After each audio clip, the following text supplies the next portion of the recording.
waiting for. Oh, hello. Welcome to the welcome to the Amusing Panda live stream, your musing and amusing source for all things War Machine. I am fresh off the heels of the Cascadia Championship, and I am joined this week by my friend Brandon Owens to talk all about it and also cover the impending Crucible Guard update. So we're going to have a bit of a flip-flop this week.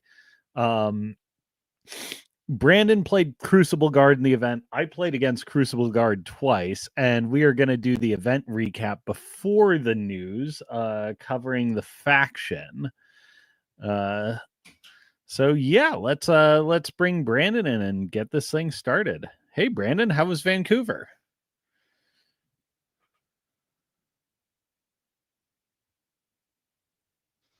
I was muted in two places. I only undid one. Vancouver was great.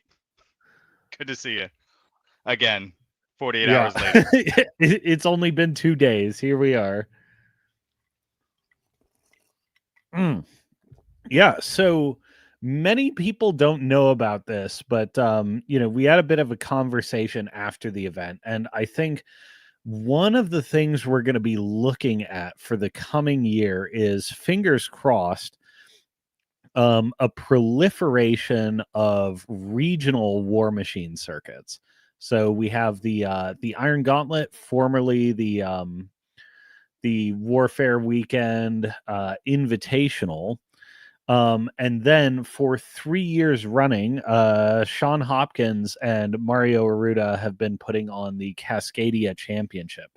So rather than being nationwide, this is a West Coast event series. So you're eligible to hold it if your region happens to be touched by the Cascade Mountains. And so that means in our case, we've got California, Oregon, Washington, and British Columbia. So over the course of the past year and the few years before that, events were running in Portland and Bellevue and Bellingham and all over the place. Is this your first Cascade finals that you were able to make? I know it was mine. It's the first time I've been able to go to any of the Cascade events. Oh, okay. I don't think it existed until after I came back to the game. Oh, that's right. Yeah. So, I don't think it existed. You haven't been with us this whole time. Yeah. Yeah. So first year and straight to the top tables, if I can provide a bit of a spoiler. It's a numbers game, Alex. You go to enough of these things, eventually you're going to get results, right? Yeah. Yeah. Good Lord. Yeah. Lord knows that was the way I qualified for my first handful of invitationals. Just keep firing and show up in the alt slot. Yeah. It's the don't run out of bullets method of qualifying. Yep.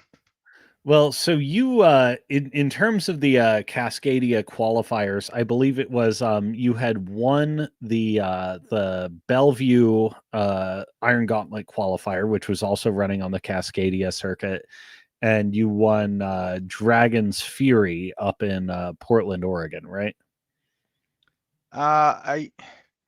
What was the first one that you mentioned? The Mox Bellevue. Oh, the Mox one. Okay. Yeah. Yeah. So I went to Mox. I think, let me just bring up my notes, I guess, instead of speculating. Yeah. So I won Mox. That was a Cascadia qualifier. I won Dragon's Fury. And I also got second at the Broken Coast Barrage, which I believe was also a qualifier for Cascadia. Mm-hmm. Mm-hmm. I didn't lose any games there, but I had lower SOS than Marc-Andre LeBlanc. So second place. Yes. Yeah. Okay. So busier year for you than me on the West Coast circuit then. Yeah, and these are just events that I wanted to go to. It didn't actually have anything to do with like trying to qualify for Cascadia.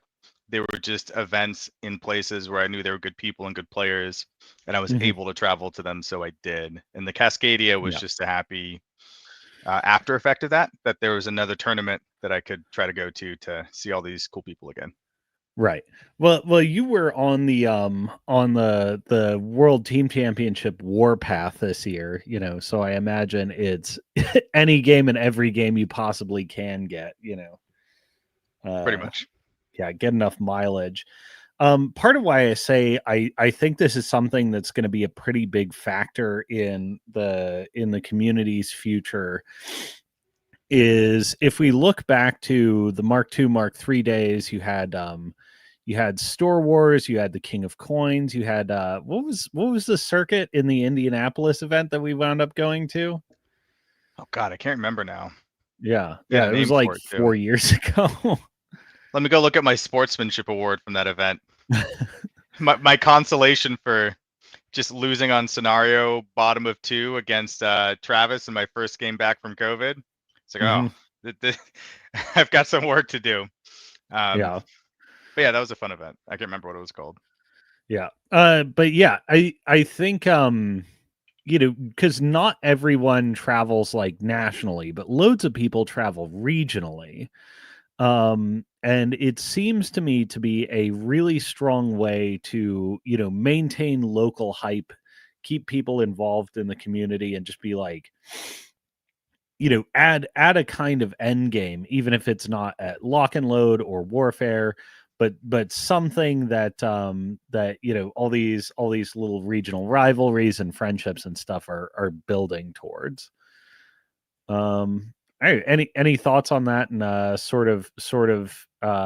regional circuits in addition to the national? I think it's a great idea. Anything to build hype and help cross pollinate between different metas so that players are visiting other players in different places is fantastic. Regional circuits are great because you can customize them to your specific regions, and everybody has different preferences where they play in terms of how events are run, what the format is, etc. And Hmm. it's also great because it is more, and not to say that like national circuits are exclusive, but just by force of how many people participate and want to go, regional circuits are smaller and therefore more inclusive of your region. And maybe it's also because they're more exclusive of people who aren't in the region and that it's less common for people to travel outside their region for regional circuits. So Hmm. I think they're a great way to help foster that sense of excitement in traveling and playing in your community for those people who can't necessarily travel to different states all the time to play. Yeah, yeah. And fingers crossed. I gotta do some looking over the next couple of weeks to see if we can figure out something like that for the American Southwest, because it seems like we have plenty of eager people. And is it too soon to talk about San Diego? No, I'm currently working on organizing a 2-day tournament in San Diego on April 18 and 19. Those are the dates that I'm targeting. And I haven't nailed down the venue yet, but I'm trying to make it like a relatively comfortable time frame schedule kind of event. So we'll have 3 days or three rounds on day one and then 2 rounds on Sunday. So we've got plenty of time for lunch, plenty of time to socialize and go out to dinner together and just hang out after the rounds are played on Saturday. But it's in the works, so mark that down in your calendars, and more details will come uh, hopefully in the next few weeks. Sorry, 1 second.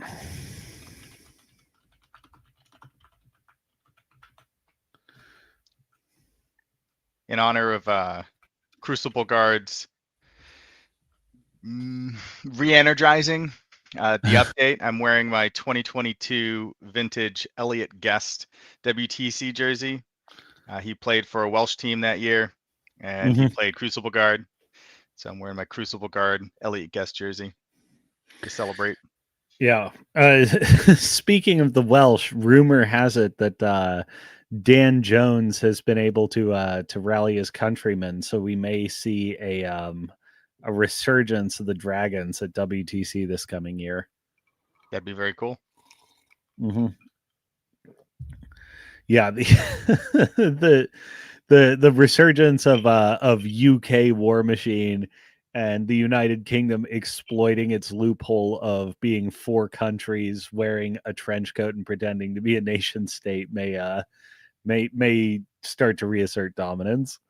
Yeah, this probably isn't the right venue or time to talk about it, but I really have strong feelings about the UK getting multiple teams for multiple sub-country or countries within their nation. Uh, I don't think it's fair in the modern environment for that to happen, and other countries not get their secondary teams first. But that may be a topic for another time. And I love all of those guys. Yeah. It's no shade being thrown whatsoever. Just a discussion about the equity of how many teams a single country can send based on population, geography, etc. Right. Well, that's their perennial argument is that they are four countries. We're 50 countries then, I guess. I don't know. Another Yeah. topic. Another topic. All right. Yeah, let's talk Canada for other countries then, just as a segue. So I want to give a special shout out to Mario Arruda, past guest of the show.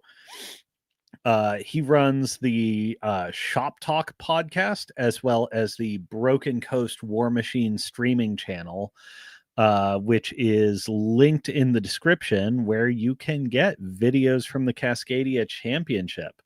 And then also a shout out for Michael helping run the show. Yeah. Any special shout outs for you, Brandon, from the weekend? I mean, it was a relatively small event, and I guess it's hard to shout out any individual when everybody was awesome. Obviously, Mario did a fantastic job organizing and putting on the event. I guess I should at least shout out two specific people.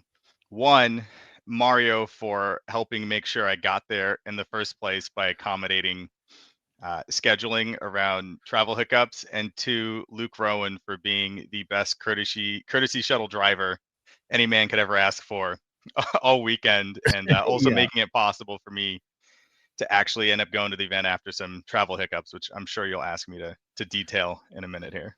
Yeah, yeah. I also have to give a big sorry to Mark Iwanek. he, he had endeavored to be my chauffeur, and my phone simply decided not to upload messages since I had crossed national borders until like way late in the evening. Yeah. But yeah, let's talk into travel travails. Why and how is it so hard to get to Vancouver? So I think the last time I was on here, we talked about how I booked a flight or flights on three different airlines in Hmm. order to get to Vancouver without having to Right, spend. passing through Vegas just to exploit the subsidized airfare. Right. So I gave myself like 3 hours for a layover to make sure I had a buffer in case there were delays. But when I woke up on the day that I was supposed to travel, apparently San Diego airport was having massive delays for something. Part of it was related to rain, and the other part was related to midday runway construction. But the bottom line is that every single flight they had was delayed by at least 3 hours. So, despite my best efforts, including changing to the earliest flight they had that day, which was still delayed by many hours, I didn't end up getting to Vegas until I touched down and deboarded like 3 minutes after my connecting flight had taken off. So I scrambled and contacted a lot of people and was looking at a lot of flights to try to figure out if there's any other way for me to get there, including looking at flights to Seattle and then renting a car from Seattle. But for me to rent a car in Seattle and drop it off in Vancouver, like 5 hours later, would have been like over $400 or $500. So like that's not a great option either. um, I sent a message to Isaac Bork when I was like scrambling around like a chicken with no head, asking when he planned to leave from uh, his. He lives north of Seattle, so it'd be like Mhm. a 2 hour round trip for him to go down to the airport, pick me up, and then head back to where he lives, and then continue on north to Vancouver. But and asked him what time he planned to leave, and he was like 6 o'clock that evening, and it was probably like 5 o'clock at that point, and 5:30 maybe. And I was like, what would it take to persuade you to pick me up at SeaTac Airport at 9 o'clock instead of driving up at 6 o'clock tonight. And he was awesome. He offered to pick me up and let me spend the night with him in Seattle or near Seattle before driving the next morning. But then it turned out I couldn't book that flight to Seattle anyway because it was too close to the departure time. Even though I was at the airport, I could just like basically walk right through security and get on the plane. I couldn't get a ticket. So my last ditch, I had two options. I talked to Air Canada to see if they would somehow rebook me on another flight, or two, just find another flight back home to San Diego. But when I went up and spoke to the Air Canada person at their baggage check, I was super surprised. They rebooked me or offered to rebook me on a flight Saturday morning at 6:30 a.m. to Vancouver at no additional cost, which was wild to me because they weren't involved in my travel itinerary at all from San Diego. Like as far as they're concerned, I just missed my flight. So like they didn't actually have any obligation. They wouldn't know what that means more than anybody else, JB. It means nothing to nobody. Right. That's Z-list celebrity status. Yeah. But they were super nice and offered to rebook me. So then I needed to figure out if that was actually going to work, because that meant the event was scheduled to start at 9 a.m. in Vancouver at the venue. If I rebooked onto this flight, I wasn't going to land until like 9:08 a.m. in Vancouver. So I messaged Mario and said, "Hey, do you have a second to chat? It's kind of an emergency." And basically just, laid out, here's what's going on. This is my last chance to get there. But if I do get there, then I wouldn't be able to be there in time for 9 o'clock. Is it possible for you to push the start back by like an hour to 90 minutes? Would that screw anyone else over? Because I don't want to do that either. And Mario was instantly like, totally fine, no problem. I prefer you get out here. Everybody will be fine. We'll make it work. So I ended up spending the night in Vegas instead of my comfortable bed at home. And then the next morning woke up at 3:30 a.m. and got on a plane to Vancouver. And then Luke Rowan picked me up at the airport and we drove straight to the venue and I started setting up models. Yep. And you changed models this weekend. Yeah, so I tried to keep it a surprise. I was talking to many people about what I was going to play, but I didn't want to spoil the surprise for you especially. Oh, because you knew it would you knew it would reactivate latent trauma. I need to be so excited to see your old favorite nemesis on the table again. Oh my god. So yeah, I was originally planning to play Gravediggers at the event, and I was actually playing and testing a Kane list that I came up with instead of Jake's, based on the armies that I thought were going to be there at the event, and because I never really liked playing Jake's anyway. Sure. And then after I'd gotten in some test games and like really settled on, okay, this is the list, this is what I'm going to play, I like it, we got the Wednesday Crucible Guard update, and I basically just like took my phone with all those lists on it, threw it in the trash, grabbed a new tablet and started making Crucible Guard lists. So yeah, I brought CG to the event and had a ton of fun with them, and I'm still enjoying dojoing them and looking forward to playing them more. Yeah, and you were on you were not the only CG player there, but you were on McKay and your old boy Gearhart, right? Yeah. And then Corey Doyle is also playing Crucible Guard, and he was playing Silvestro and Lucas. And I think all four of those casters are worthy of consideration right now if you're looking into CG. Yeah. As an aside, is there anyone in the stable who's not worth looking into? I don't personally feel like either Locke or Bennett right now have a place in my pair. I don't think they do anything better or different enough than the four casters that I mentioned already. Which isn't to say that they're bad casters, but I don't have any interest in playing them right now. Sure, fair enough. Yeah, and then they've kind of been like the orphans for a really long time anyways. When the faction came out, I thought I still believe that Locke was a very good caster. And then as the meta developed and changed, I think her place in the upper echelons of the faction was lost. But I think there was a period, an era in which Locke was a very good caster. but it was relatively early on and brief in Crucible Guard's history. Right. Yeah. Yeah, I think that's fair. She's sitting in an awkward spot now, and she's been sitting in an awkward spot for a long time. She just Uh needs a feat. Like, give your girl a feat. That's what she yeah. needs. A real, actual feat, in my opinion. Not one that just says purify and then go through a whole bunch of steps to mimic a fraction of the power of all the casters that just say +3 armor. Yeah. Yeah, Horace can what's his name, Kytho. So like, look what she needs to to imitate a fraction of our power. Yeah. Oh man, yeah.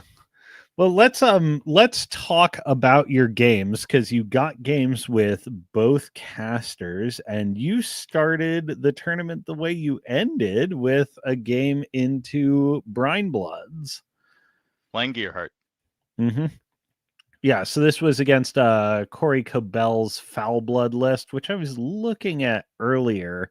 I think it's, and correct me if I'm wrong, I think it's something like double heavies, quad, Marauder crew unit, Lockabash brothers, Passless solos. Oh, he has a reef troll in there too. That's wild. Yep, it was his little payload escorter. Mm-hmm. I think Yeah, he spent 3 turns shooting at an assault trooper and not dealing damage because assault troopers with Gearheart. yeah, yeah. You throw that little ship's gun and like, oh boy, POW 15, plank. Yeah, but that was basically just like a bonus activity for him. His main job was score that point, and he did that like a champ. So Yeah, so you put down Gearheart into this. Tell us how that matchup went down for you. so my Gearheart list had a Vulcan in it, as well as 2 DBR crews, the Triumvirate, 3 units of Ash Troopers, 1 unit of Combat Alchemists, some number of mechanics, and I think I had 2 Ascendant Mentalists Mhm. and Alice. And you were And running your unfavorite Apollo. Apollo. Thank you. I don't want to forget about Apollo. Um, I mean, you I'm sounded not. at the weekend like you did, but Yeah, I'm not. I haven't given up on Apollo. I think he is a very good warjack that you don't necessarily need in a list. Mhm. But I think if I build and use the list differently, then I will get more value out of him. Yeah. But um, yeah. So basically, the list I think has everything that you would possibly want to kill Marauder unit Mhm. or Marauder crew in it. Yeah, bunch of And grievous wounds, AoEs, and continuous effects, and yeah, and high enough accuracy and high enough power with a bunch of gunshots and enough resilience to being shot by things in return. And the game went basically how you might expect, where I was killing a lot of Marauder units, and he ended up sending in his Deepborn Dire Troll to kill some assault troopers, and then I killed that thing, and we were both really low on clock, and he brought up Foul Blood to try to make a play, because at that point in the game, when uh, attrition starts going that way, that's sort of what you need to do, right? And then I Mhm. ended up assassinating Foul Blood. But it was a great game. It was a lot of mental effort for me to. Sorry, as a little bit of stepping back for just a second, I hadn't played this Gearheart list at all. In preparation for the event, I think I ended up playing 3 games with McKay, and that was Mhm. the only practice I got. It was either 2 or 3 games, because I left on a Friday and we got the new rules on a Wednesday. So I think I played 1 or 2 games on Wednesday, and then I think I played a game on Thursday. So I got 2 or 3 games. So I had 0 practice with Gearheart, or this Gearheart list. So I had to like relearn a bunch of rules and then learn a bunch of new rules as well, like for the Triumvirate. I Mhm. hadn't developed my mnemonic yet, or mnemonics yet, for like remembering all of their disparate stats and abilities. I have now. So it's a lot easier What now. is But the mnemonic for those guys? so for me, all of their defensive stats add up to 30, and they're different. There's a wizard, and the wizard is the one that's levitating. There's a big hammer idiot, and he's the one that's an idiot holding a big hammer. And then there's the alchemist, and you know she's the alchemist because she's holding a big old jar of chemicals. And the big hammer idiot is 1416. And then the wizard, you flip that, she's 1614. And the alchemist is right in between the two. She's 1515. So for me now, looking at them on the table and remembering their archetype of wizard, alchemist, hammer idiot helps me remember the defensive stats and also helps me remember their offensive stat because the wizard has the arcane attack skill of 7, the hammer idiot has the melee attack skill of 7, and the alchemist has the range attack skill of 7, and she also has pistol on her gun. Mhm. And And then she's fire spray, right? Or she is is that the the fire spray, wizard? yes. You Okay, would she think is it'd be the wizard, but no, it's the alchemist that's the fire spray, and the wizard throws a vial for some reason. I mean, I'm happy that the one with the spray has a higher rat, I guess, but it doesn't fit perfectly into the archetype like some of these other things do. And right. then whatever attack stat is not their special archetype attack stat is a 5. So that has helped me remember a lot. And then the big hammer idiot has 2 more boxes and 1 more inch of melee range because he's a tank. Okay, so this is going to get really confusing. Um it's actually the wizard that's 1515 and No, no, the shooter alchemist that's 1614. no. Which one is the wizard? I'm looking at it right now. Marie is the wizard. Yeah, and she's 1614. No, she's 1515. What? Hold on. Don't break my I, brain. I hate to I hate to throw extinguishing agent on your fire here, but the mnemonic's Don't you do broken this to down. me. Don't you do this. It's even worse. There's no rhyme or reason to it. It makes no sense. No. Yep, you're right. All right, I got to go back to the drawing board. Oh man. I hate Oh, it. what a disaster. This is a problem with bespoke rules, ladies and gentlemen. I like You got to what watch JP out Nick for said. that shit. They stealth updated the app. wait, wait, didn't that happen between you and Corey and whether or not the spray light has black bile or withering humor? Yeah. Yeah. Um, I still don't remember which it actually has. I just it know has withering this humor resulted in like a right now. 3-minute kerfuffle. It has withering humor right now, but when they initially updated the app, it had withering humor. Then they updated it again, and then they might have updated it another time after that. I don't know, but it was at least 2 updates on that Wednesday. And I think what Corey was saying was that they initially gave it withering humor, then they reverted it back to having whatever the grievous wounds corrosion one is that Gorman still has. And then Yeah. if that actually happened, then they change it again to withering humor. Who knows? But It is currently withering humor, and honestly, at this point, I've lost track of like what the I don't true history is. I don't know why they didn't give us a change log. It's actually very frustrating because there were so many just tiny hidden changes. Like in my first game with Corey, I was playing Gearhart like he had veteran leader for the first 2 or 3 rounds because he's always had veteran leader. And in Right. all of the changes that I noted, especially his card is just a wall of text, I didn't notice that they'd taken that away. But like a Mhm. good player at one point when I was making an attack and the one additional attack skill mattered, he checked and asked, where is the veteran leader coming from? And I pointed out, or I said Gearhart, and he was like, oh, he doesn't actually have that. So I said, what? And I went and looked, and he doesn't. I don't think it mattered in the game because Mhm. all of the attacks I made before that were basically on my feet turn. So they were like mat or rat, like 8 or 9 or Hater. higher. Yeah, yeah. Like I don't think it ended up mattering for anything that happened until that point in the Yeah, game. And yeah, fortunately, he against caught it then, and defense we were able troll, yeah. to address it.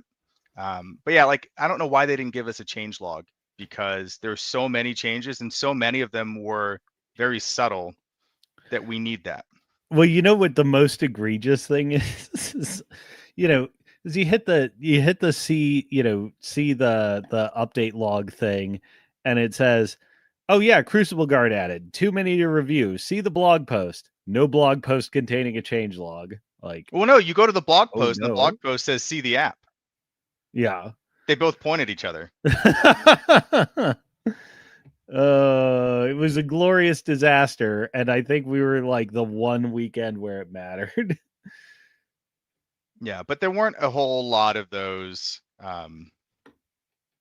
misses. That's the only one that I think actually happened this event. And fortunately, it was early on and fairly unimpactful for my recollection. So yeah. Attacking a bunch of defense 12 prey targets will be that way. I'm so angry that my mnemonic is wrong. I'm so mad now. I'm trying to reconcile in my head how the alchemist is going to have the higher defense than the wizard. Right. Like, how can this possibly be true in a just universe? Yep. I'll figure it out. I'll make it work for myself. But in the meantime, the paradigms hold true with the exception of the defense stats. The alchemist is harder to hit and lower armor than the wizard. Mm-hmm. You got Mr. Bonk, Mrs. Shoot, and Ms. Spells. Correct. Oh man. But my round one was against our what would turn out to be our royal valet, Mr. Luke Rowan. This What a was fucking sweetheart all weekend. Like he took care of us and really made this work. So really appreciate him. Yeah, Luke's such a great guy. I'm always thrilled whenever I run into him at an event, playing with him or just hanging out. Like Luke is an absolute gem of a player, and a real testament to his meta. But yeah, this was my second game against Luke this year. Scenario was payload, and I hit him last at Mox in Bellevue, wherein he was one listing McCoy in preparation for WTC and trying it out as a potential partner list. Now, his McCoy list wasn't too terrifically different. You're looking at a million bazillion guns. I think he was sitting on at least 3 Ranger units. And then at least 3 Ranger units, some quantum of commandos, rowdies, gun mages, Black 13th, some jacks, and Boomhowler's terrified of that. It's just like, ain't no way my guys are making it across this board. They're all gonna die. The other list is Vargas, which you and I have had many confrontations with. Like, oh, I don't want to drop Shadow Tongue into this. Ain't no way my king's gonna make it across the board. So I'm like, you know what? I think Luke is just gonna drop McCoy, and he didn't. Yeah, he didn't. He did not. No. It was So I zigged when I should have zagged, and it was Shadow Tongue and a Vargas. Now, there's a couple of things going on here. One of which was the board was relatively favorable. It had lots and lots of forests and clouds on it, which is advantageous for Shadow Tongue. Next up, the scenario was payload, where the king does not need to assume an aggressive posture and is perfectly content just shoving a 50 mil and just firing his guns. Thirdly, Luke won the roll-off and opted to take the side that was better for him, which was also the side that was worse for me. So I had a matchup which, based on our past experience, I think is quite bad for me, but like had just enough of those attenuating factors where I'm like, okay, I think we can play here just fine. So I think it's closer to 50-50 than bad for you, and I think it all hinges around how the Abyssal King interacts in that matchup. Yeah. Well, one of the lessons I've also learned from our past game, because I think we played it like 4 times this year, if not more. At least Um, twice. NorCal Classic, An online Mox. game, I think. I think yeah, 1 or 2 online games, because did Yeah. we have a double matchup that I don't remember. Anyways, yeah, we've played it a fair number of times, and one of the things I've learned is like that king dies real fast to rangers. So I specifically racked Fortify. fortify, That's why you knowing won. no, yeah, Fortify yeah, King. yeah. You did it. Yeah, when I was struggling all game long, not having fortune on my king, but I'm just like, I need this on the approach to deter rangers. Straight up, that's the only reason I need it. He doesn't have a good way to bypass it. So if I just put fortify on the king like once, it makes it through the early game. Yeah. And that's exactly what happened. King went up on the 50 side. He's like, I think my rangers would rather not. And I'm like, good call. Mission accomplished. Yeah.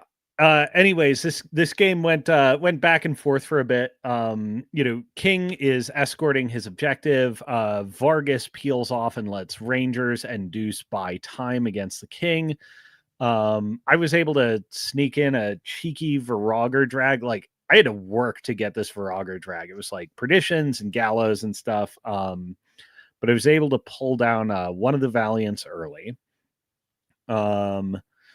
Luke has his dominant side where Vargas and the other Valiant and Plugger are playing tight around his 50 mil.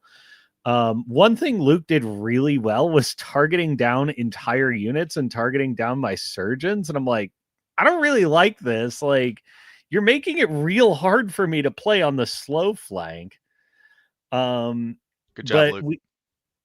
we hit a point. Oh yeah.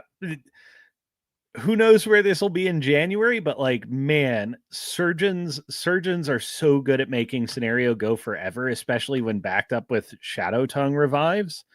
And if you are meticulous about killing Shadow Tongue's recursion ability, like, your opponent's face usually won't show it, but you're punching them in the nuts real hard when you do that. Anyways, Luke punched me in the nuts. But and we're tacking even. I think Luke was leading slightly.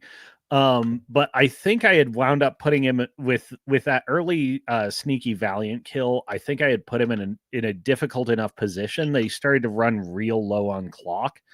And after like turn 4 or so, a lot of our games started to be dictated by clock, where Luke had, a handful of minutes to essentially move all his models and make points to stay in the game. He was also down enough damage that it's like, okay, the king can no longer be killed. King goes to shut down the central objectives, and and then I just start bullying his clock. Like, I'm not even making optimal attrition trades. I'm just like, this will take you time, and this will take you time, and this will take you time. And that wound up being the end of round 1. Good job. Yeah, it's really interesting too how a because I absolutely zigged when I should have zagged there. It's interesting how a confluence of factors can just like come together to really edge a matchup that I know you say it probably feels 50-50 from your seat, but I'm still super unsure about it.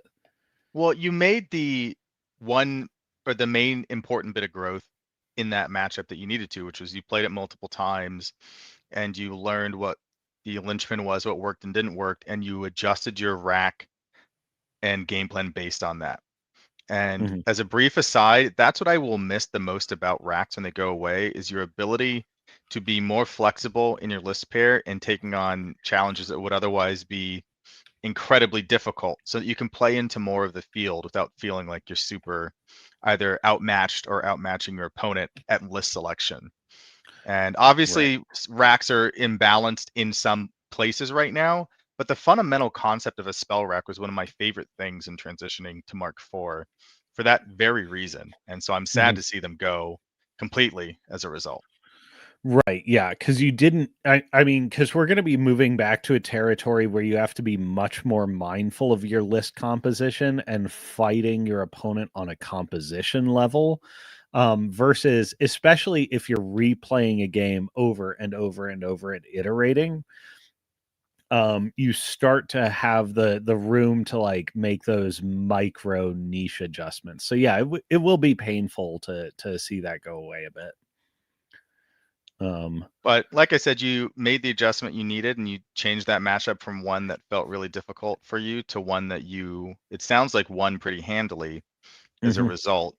And that's, I think, what we all are striving for and looking for as competitive War Machine players is the ability to learn from our experiences and become stronger in a very concrete, observable way. And this is a perfect example of that. Like you went from a matchup that you lost several times and went back to the drawing board, went to the gym, and came back with a different game plan, and you won Yeah. in a game that mattered for you. Yeah, yeah. I mean, it felt a lot like my breakthrough at Lock and Load with the Sheerus Trike matchup. Um Except instead of having happening over the course of like 36 hours, it happened over the course of like 5 months. Yeah. So that was a fun one. And like I said, Luke always a darling. Round two, we had trench warfare, and you had one of the big terrors of the North, Mr. Aaron Smith. I did. Also, a sweetheart, a Yeah. very quiet sweetheart, but a sweetheart. Um, yeah, he was playing Dark Operations that weekend, and he had Siphon and Thexus. And in thinking about the matchup, I didn't feel like Siphon would be a good matchup for him against McCoy for a couple of reasons. One, McCoy, you're mixing up your tanks. It's McKay. I keep doing that. McKay. So, another brief aside, do you know how long it took me to stop saying McKay when I meant to say McCoy? I bet you It it took me was most of months. a year. It took me months, and I finally got there. Now I'm playing I almost did it again. Now I'm playing McKay, and I'm having the hardest time not saying McCoy. So I didn't think that he could play, or not that he couldn't play. I didn't think that Siphon would have a good matchup into McKay. I'm gonna have to say it like a weirdo every time just to make sure I say it right, like somebody Jeff, who's I learning how to speak for the first time. yeah, to Jeff in the chat, I think the names being close was intentional. To mess with me specifically, clearly. Also McCoy has the MC Big C. So I think he's McCoy. We might have to resort to calling her, because she doesn't have the Scottish capitalization. We might have to resort to calling her Mackie. Or Mickey. Yeah. So yeah, I was not playing the real McCoy. I was playing Mrs. Mackey, and I felt like Siphon would be disadvantaged into McKay because, for one, Siphon doesn't have the Sackbon monstrosity rule. So he has to be worried about assassination all game, I think. Hmm. Even with the armor values that he can potentially get to, because 2 sprays and he's stationary, and he has no way to Right. avoid that. And Hmm. I feel like McKay probably also has the output necessary to kill enough models over enough turns to outpace the attrition advantage that a Siphon list is trying to bring to the table by having 7 or more heavies. Yeah. Yeah, yeah, and it seems like between mobility and your shooting and so on and so forth, you can put a lot of pressure on Siphon to pop that feat at really suboptimal times, and then just say like, "Sorry, you got another round to wait. Continue to eat it." Yeah, I think he has to use his feet defensively probably in round 2. Hmm. Hmm. And I think that McKay, depending on the scenario, has the option to either just say, "That's nice, I'll wait," or to actually kill enough heavies through his feet that you don't lose too much in return. Especially Right. because Yeah. she's such a powerful anchor as you get into the mid and late game and the pieces have started to reduce. Like she can go in and kill an ARM 17 monstrosity by herself every turn if she's not going to get charged by a whole bunch of them in return, right? And that's Mhm. a huge value that you have going into a game, a matchup like that, where like Siphon is trying to play a numbers game, right? It's like the old Mhm. Karchev Death Jack or Lich 3 Slayer spam. Like it's simply a numbers game. It's yeah, you can kill these guys, but can you kill enough of them fast enough Right. before you run out of things that can continue to kill them? And I still have some. And so when your caster is part of that calculus of things that can kill those heavies, it really affects the balance of those matchups, I think. Right. Yeah. Yeah. Because you can just like pile your force into one sector of the board and create very strong local advantage. Right. So which strategy did you pursue? Did you defer to him, or was it trains together strong? So he did not play Siphon. He, I think, correctly chose Oh, Thexus there you for his go. list. And I chose McKay. And I won the role and I went first. It was Trench Warfare, like you said. And I feel like I was in a very good position to play the long game in that matchup. While it's Mhm. not as easy to assassinate Thexus because of Sackpawn Monstrosity, I think that the McKay list has the I did it right. I didn't have to think about it. I did it right. Hopefully I can keep it going. Sorry. I think that even though I Very, can't, very proud of yourself. so proud of myself. You have no idea. Uh, so I think that the output that the list has is still enough that Thexus is going to struggle to play the attrition game long term. I also out threat most of Thexus's things with a significant amount of my things, and I have Right. models that Thexus cannot push in the Right. form of 3 interceptors, which really screws with his board manipulation and threat range game. As long as I use them correctly, um, very brief foreshadowing, because on turn 2, instead of positioning such that he couldn't clear off my cache on Trench Warfare, which I could have easily done by having an interceptor over there, or by having a Toro that was like an inch closer to the cache. I did not do that, and so he correctly identified the line where he scores 5 points to my 1 point and just floods the scenario elements as much as he can. And I was also a little too cautious with a lot of my pieces, particularly my interceptors, because the one thing that he could do is befuddle them. Oh, But sure. that's a 3-inch move, and as long as he can't befuddle them into charge range, I'm not as super concerned about it. And in my head, I identified that he could only befuddle them, but I also often respected the like 19-inch befuddle threat range that he would get by casting dash and feeding on a model, rather Mhm. than the 16-inch befuddle, or sorry, 17-inch befuddle threat range. And also, even if he could befuddle it, the question would be whether those models get charged or not. Because if they don't Right. get charged, if I give them Force Aura, then he's not killing them with the guns that he has, which are essentially um, That's like, Aberration yeah, and aberration and some the incidental like pew pews. well, the Iconoclast Dredges. But Oh, I sure. don't think that's enough output to kill an ARM 23 Rayless Interceptor. No. If I've got like a Mentalist hugging its butt or within an inch of it that can't be pushed away, right? Or Mhm. if you befuddle it away, then I lose that. But like still, even at ARM 21 with 30 boxes, it feels unlikely that you're going to kill an interceptor. But if you do, I still have so much output. I think I still play that game now that you've exposed some of your resources. So bottom line, I screwed up and let him score my cash, and that was the most critical piece I needed to not let him score. And I Mhm. was too conservative with model placement. And so as Mhm. a result, I was in this position on top of 3 where I'm down 4 points, and there was no practical way for me to come back or stay in the game on scenario. So I had to look for an assassination. And this is top of 3. So I've got like 30 something, 40 minutes left on my clock at the start of the turn. So I took my time, analyzed this scenario game heavily to see if I was missing something. I identified the possible lines I could take to try to stay in on scenario, but they were very, very difficult and very improbable. And so I identified assassination lines, and the only real assassination line was for me to get McKay. I did it right again. I'm on a roll. Amazing.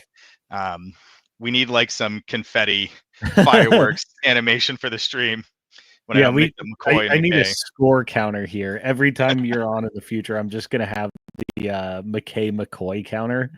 Nice. I'm gonna lose in the future every time, but I'm on a roll right now. So the only way was to get McKay into melee with Thexus.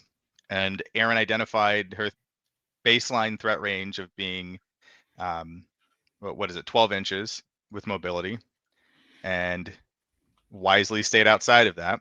But he was like 12.5 or something inches away, like that. And I determined, and I spent a bunch of time doing a bunch of proxying, and what we determined, and I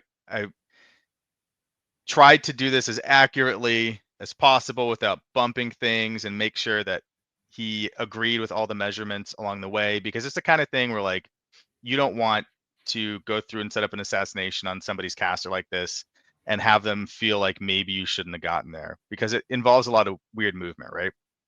So basically, I have to charge a criterion. First, I have to kill 2 criterions in the way who are damaged, but they're sitting in a trench with D-cell, and I can't get Yeah. anything into melee with them. And I have a limited number of things that can shoot them with guns, particularly boostable guns. And I can't activate McKay first because I need her to charge at the end. So I have to get rid of these 2 criterion. And just to skip ahead, I rolled well enough and got lucky and was able to do that. So now the assassination's on, but it still ends up being a 50-50 the way I have to sequence it. So I have to give my caster Harmonious Exaltation. She lucky pennies, so she goes to 8 focus. To 7 focus. She spends 2 for mobility, so she goes down to 5 focus. I have to charge this remaining criterion, ram him, not the full distance, but up to the full distance, so that I can move my full distance in a certain direction. And then I have to hit him with my ram attack. And because ram is not like beatback, you immediately advance towards that model if you want to. So follow up my 1 inch, and that gets me into 1 inch of Thexus. So I was able to pull that off. And then once I'm there, I have to buy an attack on a Thexus and boost attack. And with ram, if I hit, he's knocked down. All my damage rolls are boosted at that point, because anything in my melee range is going to be in my control range. And then I get to buy 3 more attacks. And so that's what I did. I don't have to boost the cav or the charge attack on the criterion, because the interceptors, including McKay, now have cavalry advantage, so their charge attack is boosted. So that saved me a Oh focus God, or they some do. uncertainty. Yeah. Jesus Christ. So I hit the criterion. I rammed him. I got into melee with his caster. The criterion died, but nobody cared. He was just a method for me to get there. And I took all my gunshots just on the off chance that maybe I spike and kill the monstrosity and with the initial sprays, and then get to shoot, or rather, yeah, basically, and then get to like shoot a blast damage shot at Thexus. Monstrosity's dead. Yeah. What's that? That you freeze Thexus and the monstrosity's all but dead. Well, I can't freeze Thexus, but the way that it works is if I spray, Right. I was spraying Thexus, and then it was hitting the monstrosity. I see. So if I hit Thexus with the sprays and I hit the monstrosity, then the monstrosity takes 2 hits. So I would get like 2 boosted POW 14s for each spray if I hit Thexus and the monstrosity. And because he has sack pawn, right? Yeah. And so if I do that 5 times against an arm 19 thing, like, there's a chance that it might die. And then I can shoot my mortar at Thexus, who has blast resistant cover from the objective and in melee, so I'm not going to bother boosting the hit. But if I shoot it at him and I miss, it's a POW 8. I think he goes up to 18, so it'd be off 10 on 3 dice, and maybe I get lucky and get a point or 2 of damage. Or not on 3 dice, sorry, on 2 dice because of blast resistance. But maybe I get lucky and get a point or 2 of damage, and that could ultimately matter. And I had all the time in the world, so I felt like that was the correct way to do it because there was no dodge or anything, so that's what I did. I did not kill the monstrosity, didn't matter, right? But I bought the 3 attacks, or the 4 attacks. I hit the first one. I rolled pretty well. I think I rolled like a 13, so I dealt like 8 damage to him after overboost.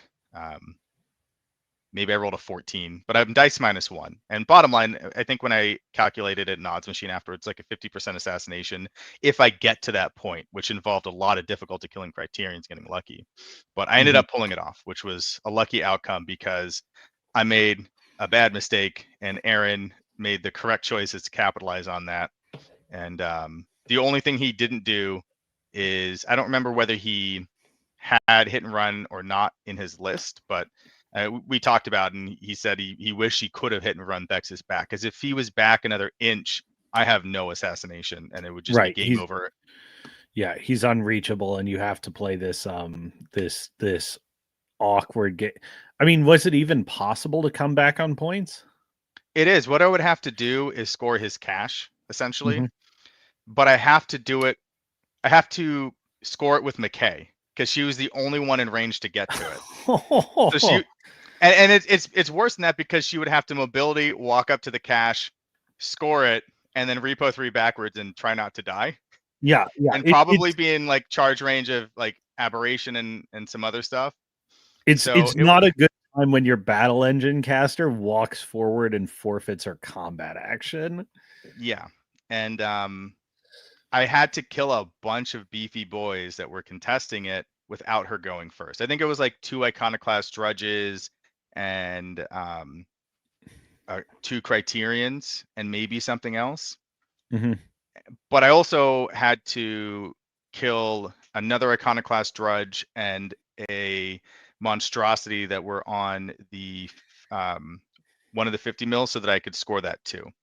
Mm-hmm. Which, so like if I cleared the things I needed to, it means that the models that are doing that are some of the models that could help me kill the 50 or the monstrosity on the 50.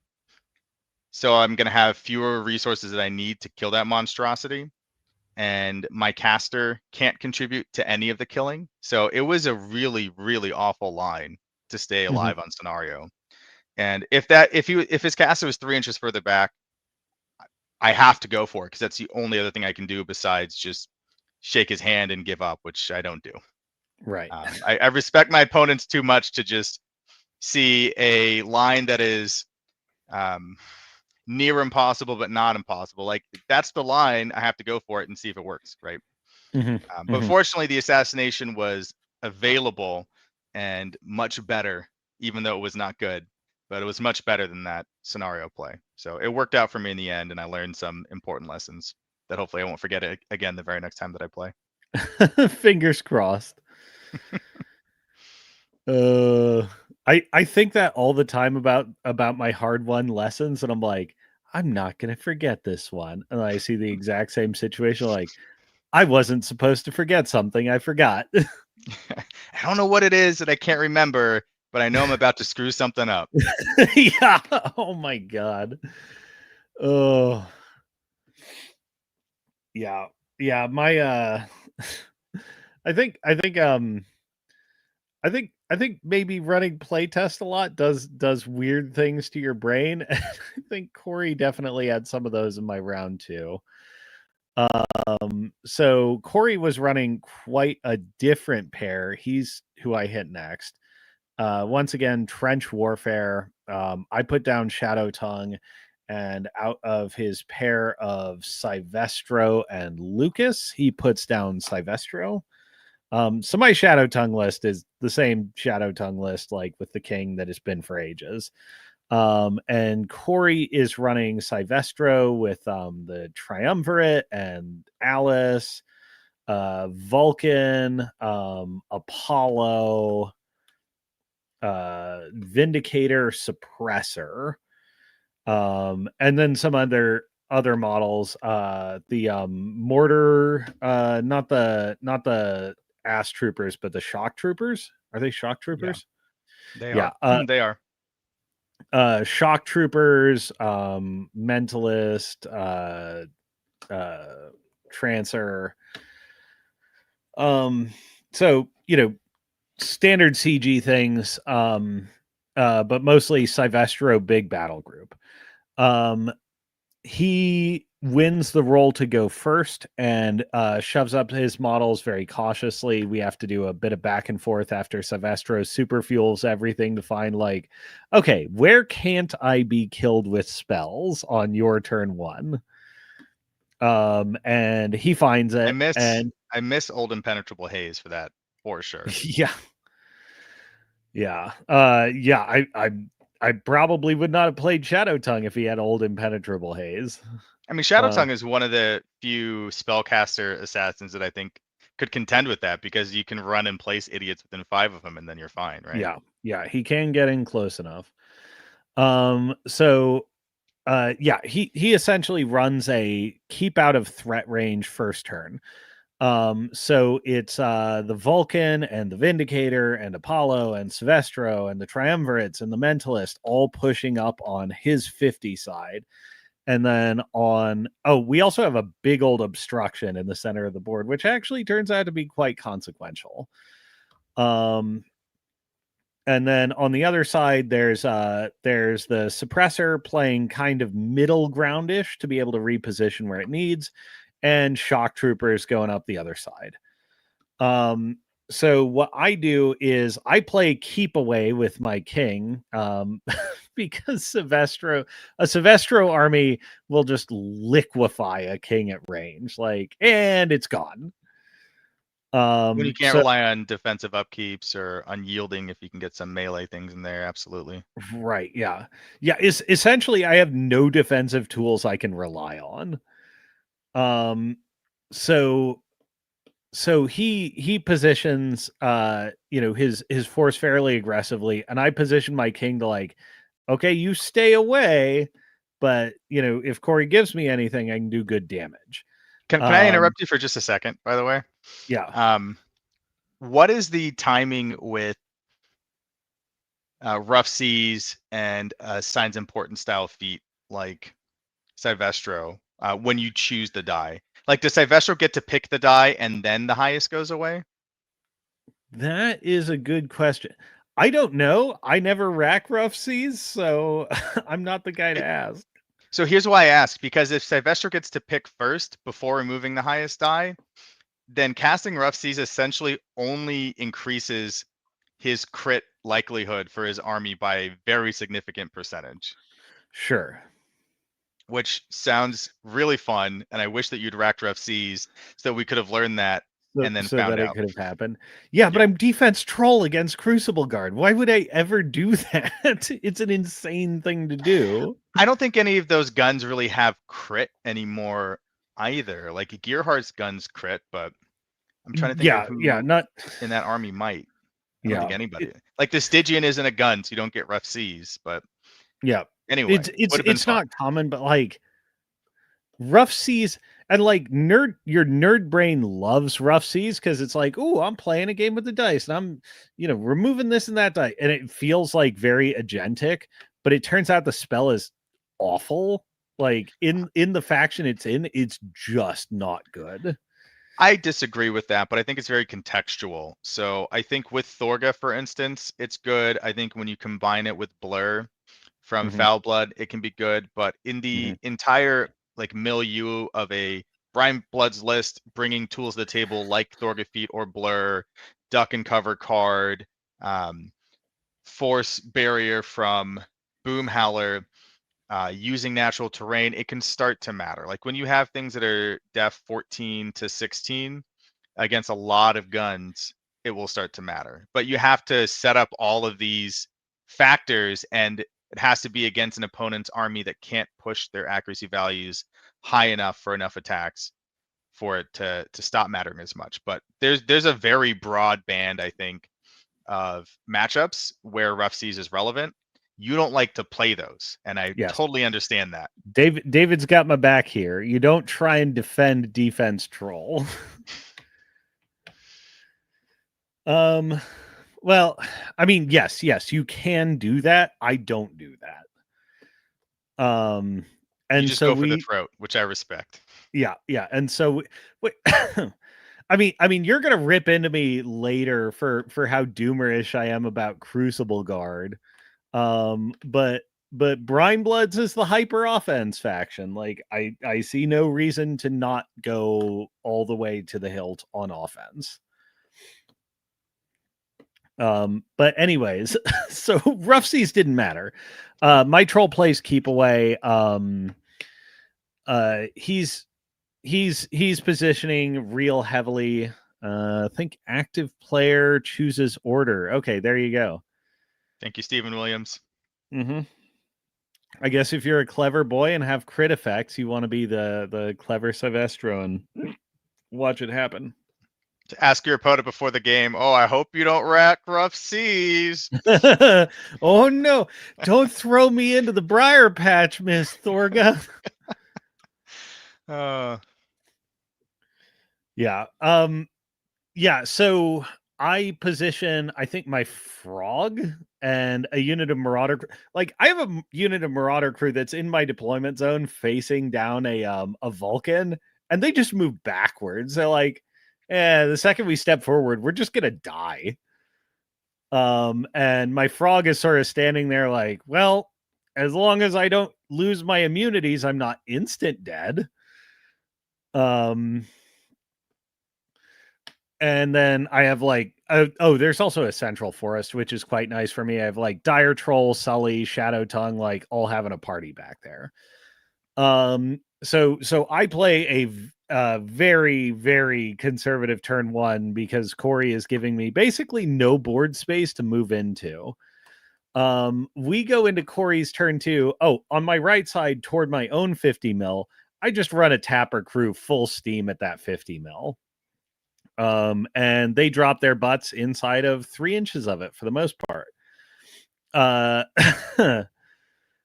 So Corey on his strong flank takes some shots. I think does a little bit of damage to my Froge, but mostly consolidates his position around, and I'm dominating the side of the board. And then he moves up his shock troopers on the other side, like, oh boy, there's a unit of dumbass marauder crew sitting there. We're gonna throw heat treatment on these guys and kill them all. And Corey forgot about trench warfare, putting them in trenches. And they suddenly needed 1 million to hit and being quite substantially dice off. And he's like, oh crap, I've made a huge mistake. The dice off doesn't matter so much if you're lighting them on fire and corroding them, right? He But certainly hitting to apply the AoEs as many as possible does. Yeah. He did light them on fire. They did not take many casualties because I think only one ate a direct hit, and everybody else is like, blast damage. So that wound up being quite important.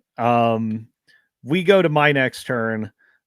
Marauder crew is like, I think like one guy toughs through fire. I don't even know if I lost anybody other than the guy directly hit. Everyone also corroded. He didn't acid treat him too. No, he didn't acid treat him too. No, just every man in the unit got fire treatment. Oh, only one unit of alchemist, sure. Yeah. Yeah. And the other thing was like Silvestro's over on the strong flank near my left-hand 50. He is nowhere near chemical warfare distance. Mm-hmm. So the Marauder crew's like, stir blood and charge and kill these assholes. So they're able to charge and kill these assholes and reposition onto Corey's flag. It's a soft commit because he thought he was going to wipe basically my only unit in the vicinity. Instead, they wind up scoring his flag. Ambushers come in on the other side and like, okay, I just need to not lose this flank. They come in and jam up as much of everything as they can.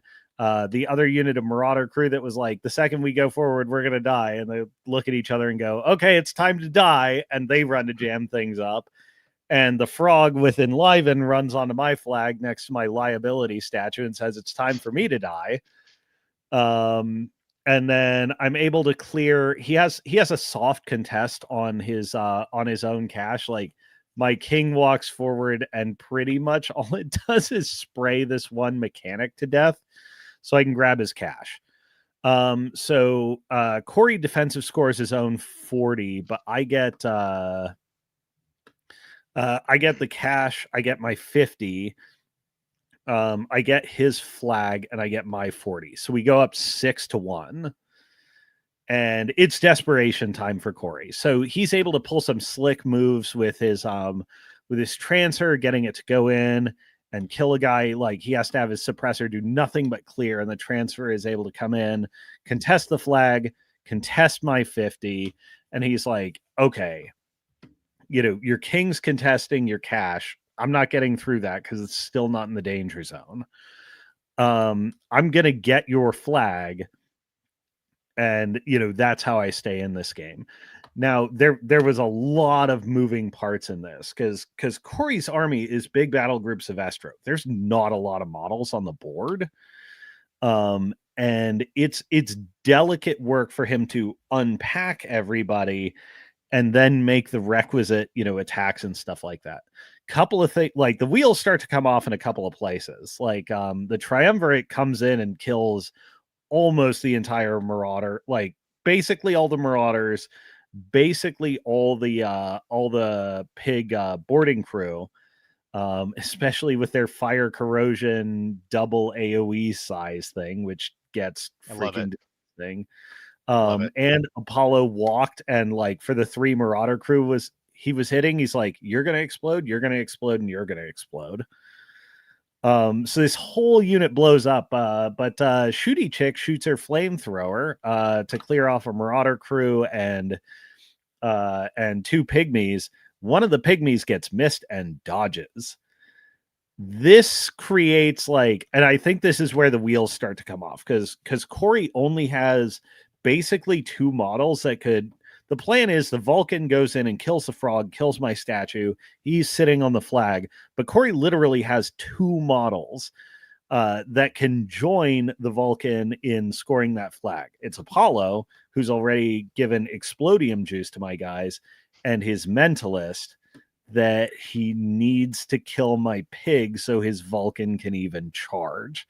So he goes through the turn, kills the pig, kills all my marauders, kills my frog, kills my statue.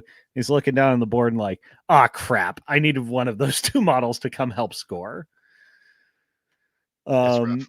Yeah. So it was a good jam, and like any good jam, you're not going to decisively stop your opponent, but you are going to give them a situation where it's too many moving pieces, and that's what happened. Well done. Yeah, so that makes the finals me and you, because Cascadia is just top 8. Yeah. Yeah, so you wanna set up this game for us? We're looking at Wolves at our heels, and we're looking at Shadow Tongue versus Gearheart, which I think is one where I zigged when I should have zagged again. But yeah, give me your thoughts on this matchup. I think you dropped the correct list because I think Thorga is worse into Gearheart. At least Shadow Tongue gives you the Markedly so. Yeah, it gives you the assassination out against Gearheart. I feel like Shadow Tongue is in a much worse place against McKay, but and I could be totally wrong about this. I felt like Gearheart was going to be better, significantly better into Thorga in case you played her. So I went with Gearheart. And this is primarily due to I have now played 4 games with this faction in Mark IV at this point. And so I don't We're going have into game 5. Right. So I don't have the breadth of knowledge necessary to make these sort of matchup decisions in an informed way or a nuanced way. So to me, it was Gearheart can play both of these games. I'll just play Gearheart. Like maybe McKay is just the better choice because she can play into Thorga and she's much better into Shadow Tongue, and Thorga is much worse into Gearheart. So you end up playing Shadow Tongue. Like I don't know, right? But Right. I chose Gearheart, and I think you chose correctly as well because I don't think Thorga wants to play there at all. Yeah, I mean, I think Thorga is fine into McKay, but something that I felt really confident with Shadow Tongue going into McKay until I learned after the game that hidden in the changelog that we never saw, Railless Interceptors and McKay picked up shield on their rams. I'm like, yeah, so they're just oh armed crap. 21 now. So Yeah. I don't see a universe where Shadow Tongue gets to assassinate McKay without delivering a king to her in melee. Yeah, me neither, friend. And frankly, that king may also struggle. Like if you've got any kind of accuracy reduction, like if you have Apollo in your list and you tag him with hallucination, McKay can't dodge, but your king doesn't have the paralyzing gaze head or lure or whatever. It has That's the correct. all one, so he'd go from mat 6 By down the to way, mat 5. McKay can 100% dodge. Oh, you're right. She can. She's a battle engine. So yeah, that'd be awful, right? But like when you get to needing 5s to hit her as well, Yeah, yeah, that that feels. sucks butts. And then like if you don't have your rage guy, then he hits at what, 22 for his big weapon Yeah, and no yeah. chain weapon. So a mere dice plus one Yeah, and then as against the long as she's caster with got 30 boxes natively. yeah, and then she's got focus to overboost, and like I don't know how many attacks you get to make, but those dice plus ones turn into dice minus fours. It feels like you might not kill her in melee with an Abyssal King unless you have rage, right? Yeah, Um, yeah. It's yeah. Without rage, it's almost at the point where you can potentially do a high camp face tank in order to buy board position too. yeah, but also it's Which a 12-inch threat, so it's not it's difficult, I eminent think, for her to stay out of avoidable. most of the time. Yeah, yeah, yeah.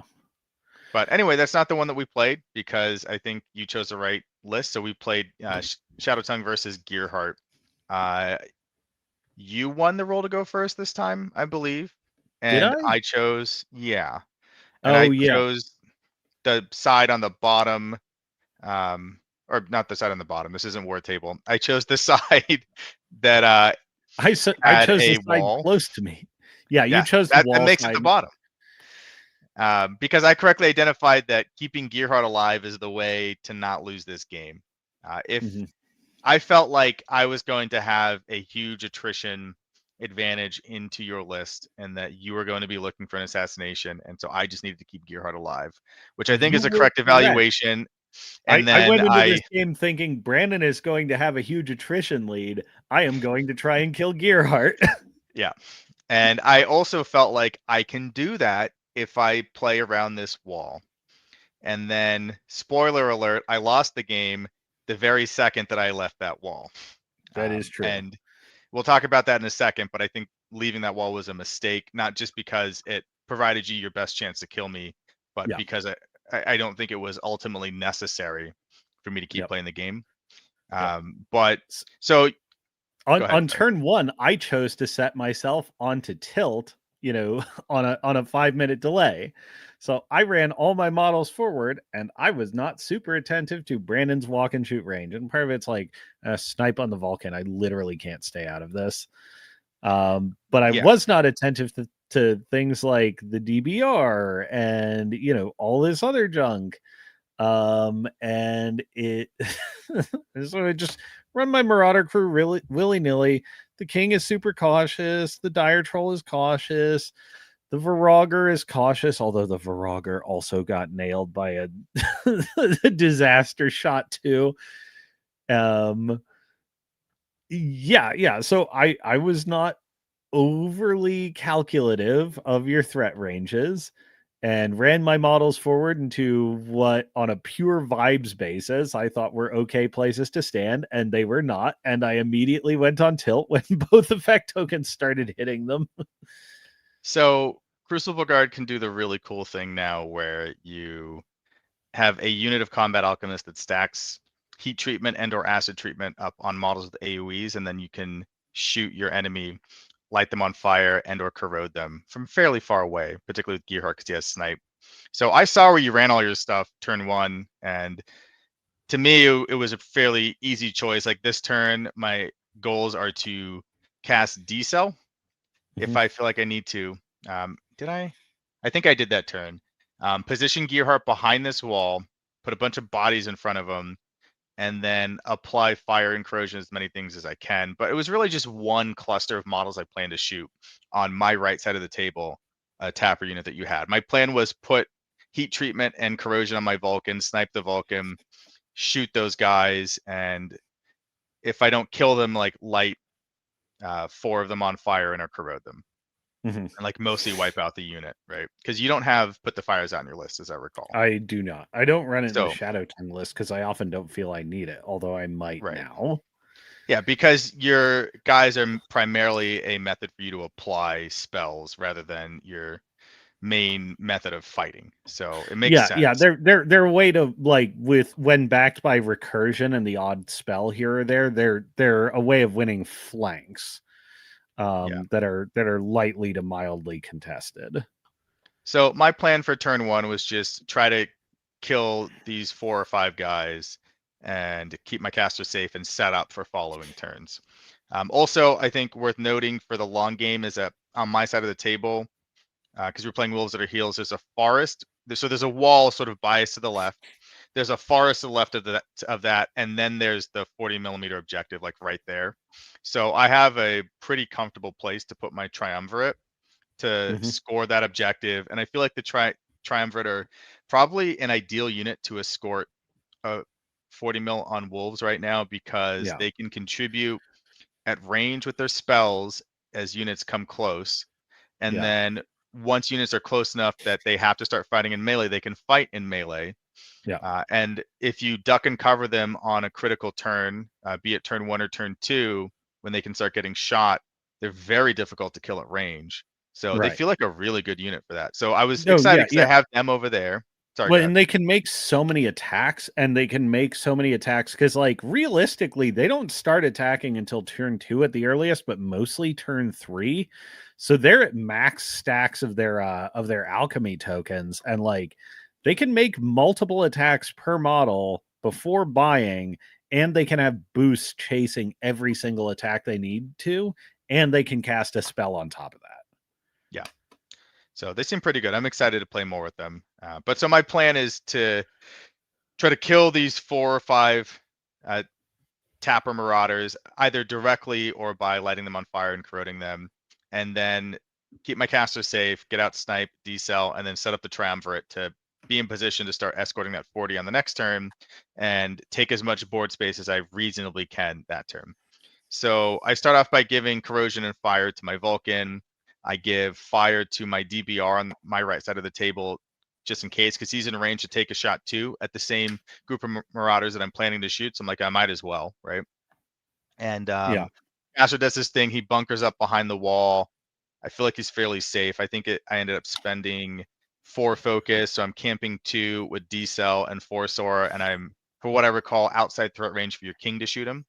Yeah, I So think all you would so. end up Yeah, on getting that were turn. some spells, and I'd be Def 19, Arm 18 with 2 focus. So I felt like I was fairly resilient to an assassination that turn. So my DBR goes up and he shoots at a marauder, a tapper marauder, and he hits, needing a 6 because you don't believe in rough seas. And he gets blast damage on 2 other guys, and he just kills all 3 of them right away. I'm like, well, that's good enough. Now my Vulcan can go, because the blast damage ends up being POW 10. It's POW 8. Withering Humor Yeah. reduces your armor down Mhm. to 11. So I'm dice off 3, and I Down just to rolled well. good. Yeah, I Yeah. just rolled well and just like aced all of them. Killed all 3 of those guys. I was like, all right, cool. So I guess my Vulcan now, I like remeasured where I was going to put him to stay outside the charge threat ranges. Like now my Vulcan gets to shoot these marauders on the left. So Mhm. he goes over and shoots marauders on the left and chooses my asthma, obviously for no healing. Hits a And guy. everybody dies. Not everybody dies. There were things that were on fire and corroded. I There think was, I like, killed. one thing. Yeah, I think I killed like 2 or 3 models, but it's an AoE 3, so I hit 4 things, and I killed most of them with blast damage. It's not hot shot, but I'm POW 7, and I think I boosted one of the no, I didn't kill many of them. I think I killed one. I killed the direct hit for sure. Maybe I killed one guy by rolling well with Mhm. blast, but I left 2 Oh, dudes yeah, and on everybody fire else and died corroded. to chemical warfare. Yeah, that's right. They were not in chemical warfare.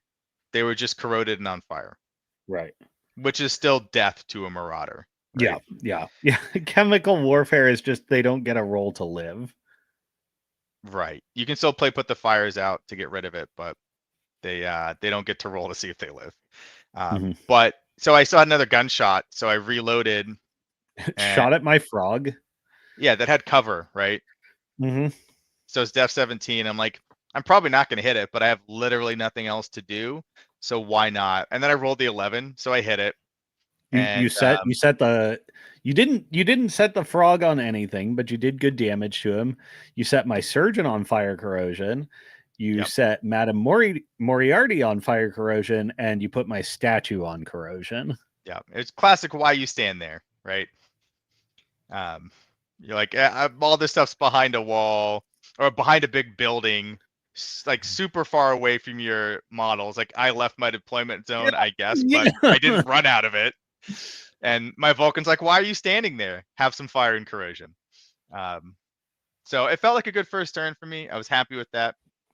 And I felt like it was really setting the tone of the game in a way that Yeah. was going to lead to good lines for me moving forward.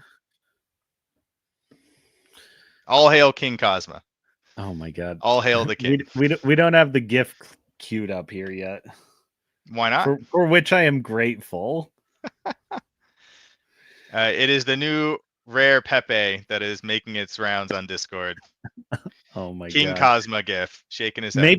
Maybe when we have like subscribers and like channel reacts and stuff, we can have the King Cosma emoji. If you want to see it, either message him or check out the Delaware TNT Discord, where you'll find people using it to react to things. Yes. Yeah, so you set the you set the tempo for the game, and I was pretty tilted by like just having my models BTFO'd like that. And like as much as I lost on the right hand side, because everyone your Vulcan didn't kill died. Yeah. Well, not like, everyone. Moriarty, the pig, and the statue didn't die even though they were hit. that's They true. started taking damage every turn, but they didn't die. Yeah. Well, the Marauder crew all did. Yeah. And I was pretty tilted by that, and like I was executing this whole turn under like boo boo boo boo. I was pretty sour, and even so, I'm just like Grim returns, Moriarty casts revive, Shadow Tongue casts revive, and it's chained enough that another surgeon can revive into that chain, and like, wait, why am I sad? Oh, I'm dealing with years of unresolved Crucible Guard trauma. But so you made it like essentially no positioning commits to the central 50s on wolves. On my bottom of one, right? Because there was no need to. I threatened Right. far enough, and there was no reason to give you stuff that you could kill that turn. Mm-hmm. Yeah, so I position my dire troll with enliven on one of the 50s to go and take that. Um oh, this is also where the tilt deepened. My left-hand Marauder crew that got your right hand that got obliterated by a single DBR comes It wasn't up and they're even like, trying. You're just like, I might as well take this shot. Just casually kills 3 of them. yeah, they're coming up and like, okay, we'll dump in the 2 guys with pistols. Shoot, 4 damage. Shoot, miss. I'm like, okay, he's still alive. Shadow Tongue channels a perdition at him. All right, 4 to kill, 4 or 5 to kill. Like, just bounce. I'm like, So I think you missed the 1 pistol shot that you had in range, I and did then you 4 damage to him somehow. Oh, was it with the perdition deal perdition. 4 and then perdition deal 4? No, so you Or perdition deal perditioned. 4, perdition deal none? I think it was perdition deal 4, and then perdition either rolled snake eyes or like less than 4 for damage. Yeah, I Like bounced less off than a him. 4 on the dice for damage. But yeah, so you put all these resources into killing my DBR and failed. Yep. Because It just occurred to me because we're making a lot of like positional notes. If anyone out in the audience is curious, maybe in a second window, go to Mario's channel in the description and pull up the video to see what actually happened. No, I want you to rebuild the battle in your mindscape based solely on our descriptions, and then go watch the video and be like, these guys, what are they talking about? This looks nothing like what they were describing. Well, that's what we had to do back in the day, back before we had, all these video battle reports and back before we Thing had called War the Table. internet. Man, yeah. So I put my dire troll on 50 with enliven. I'm like, if you send your Vulcan at it, at least I can enliven out. Or you can totally shadow bind shot it, which turned out to be not bad for me. And I'm like, okay, here's bait. Make me move off of this objective and not get points. I had Sully up there like dorking around near the dire troll. Failed to kill the DBR, which filled my heart with sadness. My other Marauder crew unit ran into position to contest your objective and die invariably to the triumvirate, knowing that they had no hope of survival. Were there 3 of them left or 4 of them left when you ran them up? I want to say it was Uh, like 2 or 3 guys plus the tapper because you'd revived. so I put a total of, I think, 3 or 4 models back. I think I put 3 back actually in total.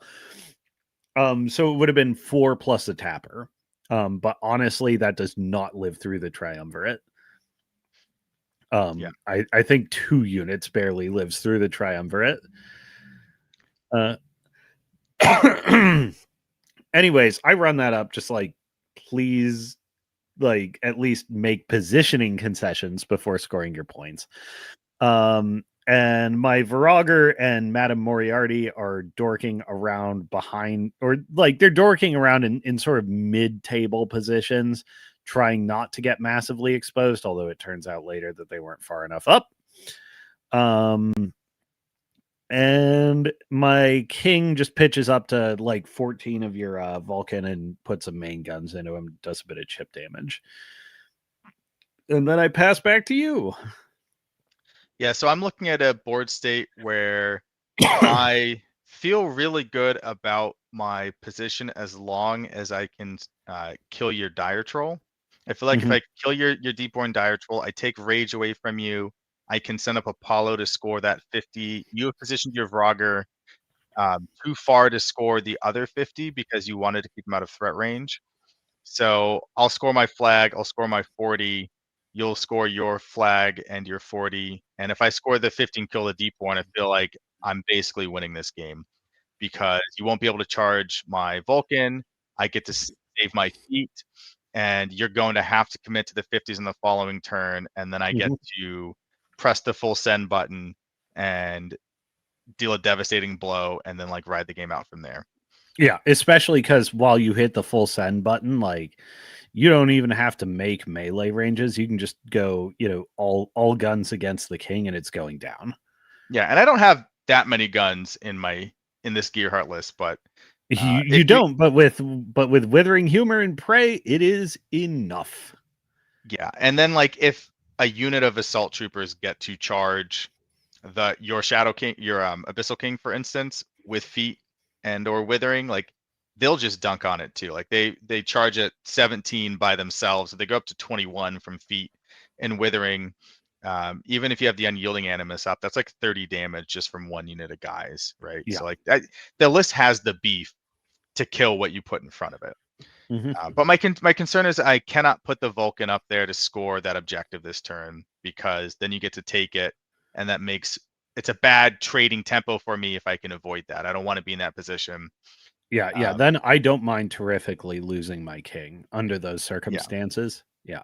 Because the Deepborn was in charge range of the Vulcan, from what I recall. So I could have Yep, charged it with but boundless not charge. within charge range of the assault troopers. Right. So I could have charged the Deepborn, hit it with my initial attack at, I think, dice +1 because it's an arm 18 guy, right? Yeah. And then it gets to enliven, and then I get to take my initial gunshots and then like maybe buy one more gunshot at it. So it's possible I could kill it that way, but it doesn't feel reliable necessarily. But the more important thing is I don't want to commit my Vulcan to kill your Deepborn. And I do some measuring, and I can shoot the Deepborn with all the Vulcan's gunshots with Hot Shot, but it means that I have to contend with Enlive in some way. So the plan that I come up with is to shadow bind it with Gearheart. But this involves me needing to walk Gearheart away from the wall. Yep. And rotate Snipe onto himself. Correct. And so I'm able to stay outside the charge threat of the Abyssal King. I'm able to stay outside of the Perdition, Walk, Leap, melee threat of the Vrocker. But I'm in the King shooting threat, and I'm in the ability for you to channel spells at me if you can get an angle. So I have to spend 3 focus minimum for this, because I have to snipe myself and I have to hot shot the Vulcan, and then I spend 1 to boost to make sure. Did I boost? I think that I boost. No, I don't recall whether I boost. I think that I boosted. I lucky pennied and I boosted. I hit Yeah, the I think Shadowbind that's right. shot. Yeah. to hit the Shadowbind shot on the Deepborn. So I'm camping 3, no decel. I've got 1,000,000 bodies in front of me, and I have Force Aura. But I'm not blocking line of sight to my right side, which is important because that's where your Marauders were that you sent up to try to fight with my DBR. Yep. So long story short with that, I hit the Shadowbind, my DBR shoots the Deepborn, and then the Vulcan blows it off the table with Hot Shot.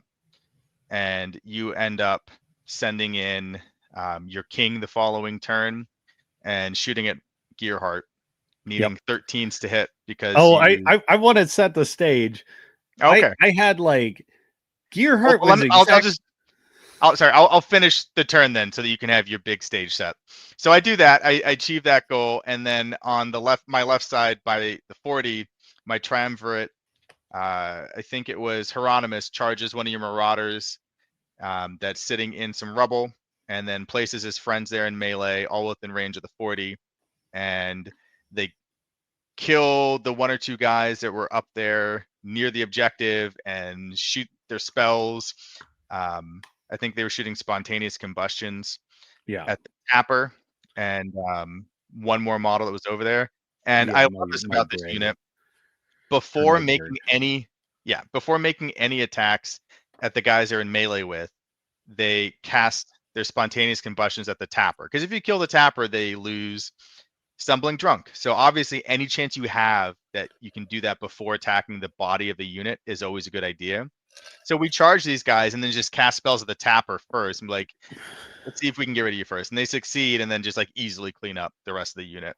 So I love those guys. I'm looking super forward to playing with them.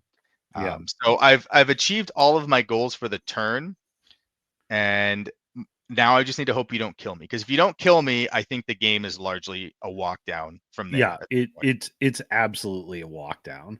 And this is why I didn't burn Blessing of the Gods shooting at your Vulcan the previous turn to put chip damage on it. It's like, no, I need that if I need to kill Gearheart.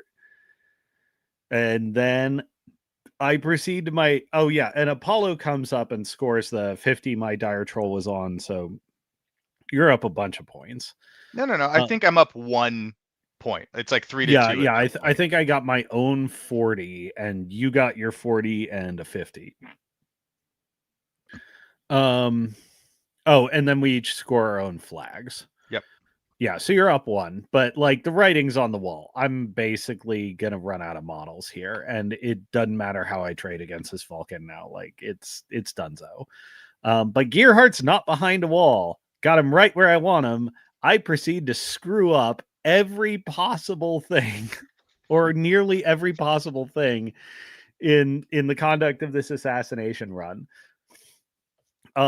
So I'm like, measure it out, like, oh, okay, Gearheart's just out of the walk and leap, like tongue range from the frog to just throw an extra damage roll in there. Can't get it. But I'm like, maybe I can get the king spray in there. Do not pre-measure at all to see if I in fact can. The frog run like goes up to, help clear some of the things so that the king can charge to get his spray in range. So the king wastes a fury charging and cannot get his spray in range. Oh, sorry. That's the other mistake I didn't identify until just now. So I charged a unit of Ash troops up to kill Sully that turn, and that's what gave you the range with the king to get up there to even potentially be close to spraying my caster. So the thing is, I moved less than 8 inches on the king, and didn't get the spray in range. If I walk 6, I'm just in range with everything I attacked you with anyways. Probably. And so the Vrogger went in first, and then your king charged to get in range of an Ash Trooper and end up base to base with the Vrogger. Yep. So I think you have to like go all the way back to the Vrogger's movement to see if there's a place you can get the king to charge and be within spray range, and then make sure you don't block that with the Vrogger. Yeah. But like you said, from the very start, you were deciding to try to screw things up. No, yeah. Well, the actual answer is, so I went to AI for math on this, because like the odds machine is like nice and all, but there's some contingencies it doesn't deal well with multiple reroll opportunities that have a limited number of charges in particular. Gets difficult. Yep, and optimizing fury expenditures over various possible contingencies. It doesn't do that math well. Yeah. Versus AI is pretty good at that. But yeah, the correct answer is like I don't even waste the fury charging at all. I'm just like, maybe I can get the spray there, but it's actually not worth the expenditure. The correct sequence of events is just get all the crit knockdown weapons in. Because here's the other thing I screwed up. Like, not only did I not get the spray in, I also moved my king precisely far enough to be out of ancillary attack range from Magabaza. Yeah. So I in pursuit of an attack, I cut myself off from an attack. And then in my head, I get all screwed up with like, oh yeah, the Trike's Animus grants force barrier, and Blessing of the Gods ignores spells, but it doesn't ignore force barrier granted by a spell, but it sure as hell ignores the Mentalist's force Force aura. aura. Yeah. Yeah, it absolutely ignores that, but my stupid brain doesn't pop Blessing of the Gods. So I need a And I'm third. sitting there like, I don't know why he didn't pop blessing, but I'm sure it's some big brain thing that I'm gonna find out later. Oh no, it was the smoothest of brains.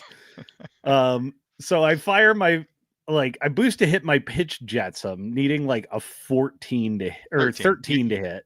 You're a 4, and I'm a 17 for 17, force yeah. aura. I miss. I'm like, well, poopy. Reroll to hit 553. Let's go. I think I The like very boost. number I did not wish to see. Yeah, boosted damage, got pretty big damage numbers. Like main gun, rolls to hit, boost damage, pretty good damage numbers. Main gun, boost hit, pretty good damage numbers. I think I burned all your focus. This is where I find out the spray's not in range. This is where I find out the ancillary's not in range. Like Gearhart's got like 10 left. I gotta kill him somehow. Where can I get arc nodes? The left hand Marauder crew. Well, And I put like a before that, you're like, let me run up Moriarty so I can channel through her with Bird's Eye. Oh no, she's way too far away because she was on fire and corroded, and I was trying to keep her safe. Yep. And then you notice the Marauder crew. Yep. And then I noticed the Marauder crew, and I put a proxy base down, like tape measure, lazy man measure. Like, yeah, I can get there. Run them, put them all down. I'm like, activate Shadow Tongue, move to here. And then we check the measurements and like, yeah, your guy who's on 1 hit point is in, but your tapper's out. By a fairly significant amount. I think it was like 2 inches out or something at that point. Yeah. No, yeah. And here's the worst thing. I was moving like 2 inches to get to that proxy base, but like I didn't bother to check extensively. I didn't bother to pop power swell so I could ghost walk myself for free. I declared I popped feet, and then I started spending fury on my spells like I hadn't popped feet. I paid for a cost 3 gallows. I paid for a cost 2 perdition. We don't know what was going on, but you being crowned was already written on the wall, it, and it was gonna happen. it was written in the stars, so I channeled a gallows through the one guy I could reach and boosted that damage and did like 8 damage through overboost. And then the guy's like, well, he's dead. Let's see. Let's roll his tough check to see if I have a shot of winning the game. He toughs out. I throw And the it's a boosted tapper unit, so he's not knocked down, so you can channel through the exactly. spell. Yep, and I throw the boosted damage perdition, and that gets Gearheart. Yep. Like according to AI math, it was about a 50-50 run because my odds of critting on the first two, like essentially, I need to. The assassination run is decent if I crit on the first 2 shots. If I crit on the third, it's chancy. And if I don't crit at all, it's basically screwed.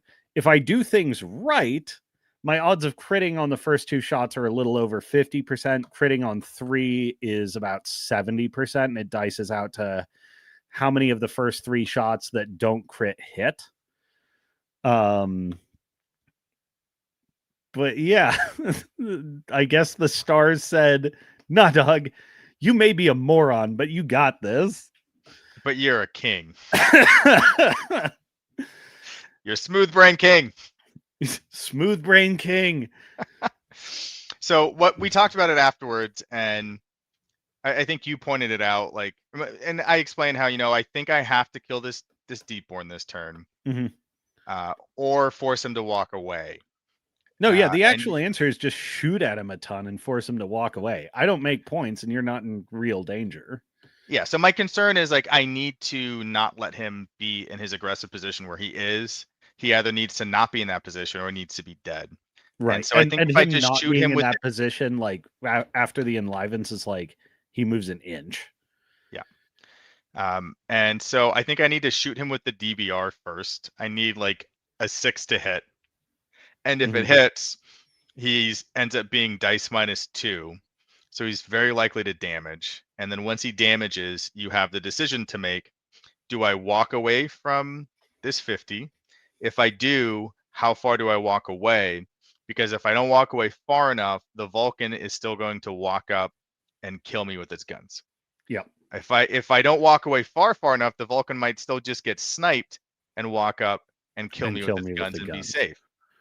And so I think what ends up happening is you walk 5 inches like directly away from the Vulcan. And I'm like, okay, mission accomplished. Now the Vulcan can take more board space. I can run Apollo up there to score the objective, which I don't think I really needed to do necessarily, as long as you're not scoring it. Hmm. And then we're looking fine, right? Yeah. So that was my mistake in evaluating how to play that game out on turn 2. Yeah. And It's a weird one because if I do choose to pop blessing and let the king fire again at your Vulcan, and somehow the Deepborn's still alive, the Deepborn probably does clear the Vulcan. if it gets there in melee, Yeah, yeah, yeah. yeah, for sure. Like I don't think you even need king shooting. If you deliver a rage Deepborn, what does this power go to with the configuration you had? He's just 19 over 5 attacks. So he's Yeah, dice so you're even.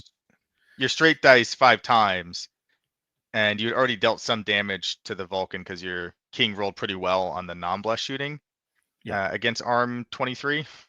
Um, yeah, No, like yeah, I need the a Deepborn will kill him in melee. I can't let that happen. So yeah, yeah, yeah, yeah. Yeah, because then we've essentially, I mean, you're in a better position scenario wise because you've essentially wiped my ability to contest on your left hand. But the peace trade dynamic that would toilet bowl me in the center would have essentially happened to you. yeah, so I didn't want that to happen. I think there are ways for me to avoid that without walking Gearheart away from that wall and spending as many focus as I did. Yeah. And it just I need to shoot him with the DBR first. Yep. And because Enliven is on damage, right? It's not on hit. It is on damage, yeah. Yeah. So I need to hit him with that guy. And as long as I hit, I need to not roll snake eyes. And then Enliven is procced. And that's the Yep. decision point for you. And I think Yep. the only reasonable decision at that point is to walk away as far as you can. So then I just get to take board space. I get to clear the Marauders on the right, clear the Marauders on the left, score Yeah. more points than you, and be in a position where you have to start running stuff towards me. And then on the Yeah. following turn, I can probably charge into the center with the Vulcan and make that big play where it breaks your back. But Yeah. Yeah, and I think actually like my play in response to that, leaving whether you leave snipe on the Vulcan or not, my play in response to that is actually min enliven move. Um, because I don't want the Vulcan buying board space, but I do want you like full investment shooting at my dire troll. yeah, and that's also fine. As it becomes a question of whether I can find a place for the Vulcan to stand and not be in Abyssal King charge threat Yeah, yeah, yeah. still. But you won. We shook Despite hands. myself. I congratulated you, and then went and found the crown that Mario made specifically for this event, and I Mhm. crowned you. Even though he wanted to do the crowning ceremony, I made you try it on first so we could take. And for the rest of the trip, you were treated like a king, and you hated it. Oh my god, it was so embarrassing. Every time we went to get in Luke's car, you would go to get in the back door for some reason. It was almost like you wanted me to remind you that you're a king. So I felt like it was my duty as your subject to do that because clearly you wanted me to. So I would Oh say, my no, god. no, my liege. The king rides up front. And you would groan every time, but you kept doing it. I don't know why. I kept hoping it would go away foolishly. Next time, just get in the front door like you're supposed to as king, and I wouldn't have to remind you. But yeah, God. Okay, yeah. But now you're gonna get me anytime in the next year if I go to claim shotgun to avoid this. Now you can be like, oh, see how he treats us peasants? Like, it's a total trap. It's an absolute trap. But it's one that you cannot avoid. So just lean No, into it. yeah. I cannot have I guess I have to. Goddamn. Heavy is the crown, the head that wears the crown. Uh heavy is the perfectly circular head that fits that crown. He Because had a the lot of crown, ventilation space on the side.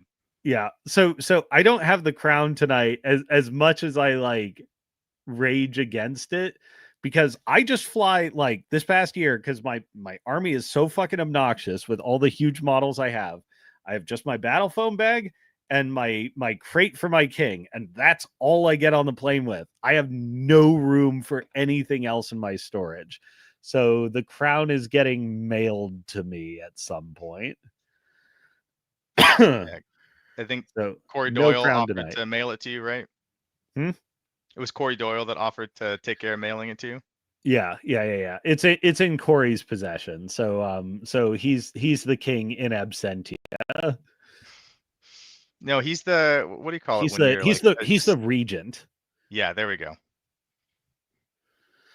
There we go.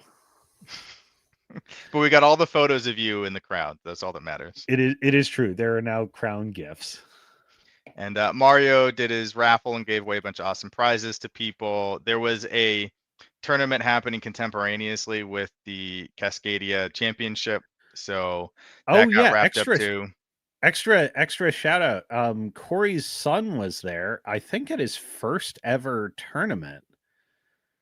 I think he went 0-3 for the day, and dude was just like Colton was just so enthusiastic, and like after every game, like, let me tell you about what happened. Here's da da da da, and here's where I screwed up, and here's what I'm going for, and like, Dad, do the rules work this way on this particular thing? And like, Asking um, lots of questions, a lot of excitement. yeah, that was so cool to see. Oh. And then the question asking continued after the tournament about random other stuff. What's your That favorite boy could not. crime, Brandon? Oh, he could not stop asking questions. Good kid though, a lot of fun.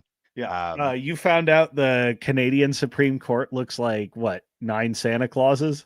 Yeah, they apparently just changed their official robes this year. So if you're curious, Google Canadian Supreme Court Justice robes, and you'll find some fun pictures. They went from Santa Claus to wearing pilgrim tuxedos. So they make some interesting fashion choices over there in the Canadian legal community, but it was fun to look at. So Oh, yeah, after the event wrapped, we went and we're going to dinner at a brewery nearby that ended up being really good. But we had like an hour and change before our reservation, so we went to an ice cream place across the street and got ice cream, and then sat out on benches in the cold eating ice cream. And my my blood right now is sort of optimized and acclimated for San Diego weather, so I was freezing the whole time, even though it wasn't that cold. And then we had a great time hanging out, chatting with guys. yeah. What were there, like 10 or 12 of us there? Yeah, I think there were Right. 12 of us all in all. So absolute blast. I mean, that's the thing I love the most about Yeah. traveling different places to play this game, is the people you get to hang out with that you don't see every day, and meeting new people and making new friends. So it was a great time. Yeah. And Michael from up there picked out a fantastic dinner spot. We had fantastic breakfast at, what was it, Story Cafe with Luke the next morning, Yep. as he was chaperoning us around. I ordered too much food. The hubris of my stomach could not be overborne. Yeah. Oh, the leftovers were perfect plain lunch though. That's good. But yeah, all around riotous success, and I think for both of us, because we're both very much on the same page of like, you go to an event, you leave room for a comfortable dinner, like bare minimum. None of this like rushing out to like catch your flight or whatever. Like you go to It's not all avoidable. Yeah. yeah. You go, and if you've been on the circuit long enough, you're with friends, and you're with friends that you really, really want to see because it's been too long, and And you let me take interrupt the you there, time. because even if you have not been on the circuit for a long time, even if this is the first event you go to, you will be with friends. Yeah, Because yeah, everywhere I've gone, the group of people there are always welcoming to everyone, be they old friends or someone who they just met that day, or maybe they didn't even meet them at all, but they saw them there, and they like everyone is always so welcome. Like, hey, I'm Brandon, or I'm so and so. Nice to meet you. We're going to dinner. Do you want to join us? Like, don't be afraid to travel to events and just be there and meet new people, because they will take you in like you're one of their own, and you'll yeah, become one. yeah. Yeah, and I mean, like, the microcosm, like, small event, but, like, we press gang max for Thai food, and, like, that was a great, like, no early flights, like, just have a good time. And I'm super glad I got that quality time with you as always, and I'm also glad I got to put in more FaceTime with Max because like, he was automatic, like, permanent part of the crew when we met up at Lock and Load. Super grateful to get that time with that guy. Absolutely. But yeah, same thing with Vancouver. It you had it worse than me. All I had to deal with was a 3-hour delay and get into the hotel at like 1 a.m. But you know, like, the front end of that trip was a bit dodgy, but the back end was like just delightful. Yeah, all of our military friends are going to laugh, but if you've never had to sprint through an airport or anywhere with like 50 plus pounds of stuff on your back, then you won't be able to fully understand the challenges I had trying to get out there on this trip, because I did that multiple times. Did not enjoy it. So, But so the way back was just a lot of waiting without any delays or any difficulties. It was much more yeah. casual. So leave room for a comfortable dinner is only part of my maxim. Like, um very few people know, but I actually go to great organizational lengths in my life, like logistical planning and things, so that if everything goes according to plan, and even if things go wrong, I never have to run. Like, I put a huge amount of planning into avoiding running at all times in my life because it lacks sartorial elegance. And I Well, really take it personal when things backfire enough to make me run anywhere. how dare you make me run, universe? I'll never forgive you for this. It's like the old saying goes, real gangsters don't run from shit because real gangsters can't run fast. What a throwback quote. Well done. Oh man, we got like 3 minutes left. You know, I'm just gonna say quickly because I anticipated there was gonna be a lot of me belly aching, but I have, like, we've talked on Discord over the last couple of days, and I have just been putting thought into it, and like, I think Crucible Guard may have some balance concerns around the way their rules operate right now. But I think you're right in that every single one that, like, upsets me seriously has to do with, oh, it's all their little ticky tacky fun rules that tee off against Brine Bloods mega hard. Like, yeah, units will struggle into this faction, but like, if you're a troll warrior model, don't bother showing up. So having been 5 games in throughout the up to that weekend, what do you think of the reworked faction, and what are your top level thoughts? Just very briefly on it, I think the rework in large, or for the most part, was a complete success. The faction, I think, has had its power level increase to the point where I think it's going to be one of the better factions in the game, looking at the sandbox that we have now. And Yeah, it's the presumed metagame boogeyman, I think, at this point. well, so a massive caveat is that the sandbox is going to completely change on Yes. January 21. And so it's impossible for me without having access to any of that information or not just any, but I would need access to all of that information to be able to make an actual evaluation of where I think CG will fit in the meta at that point in time. So there's no way for me to possibly know that. But with the snapshot that we have of the sandbox right now, the changes were very good to, I think, skyrocket CG up to a point where I think it's one of the more competitive factions.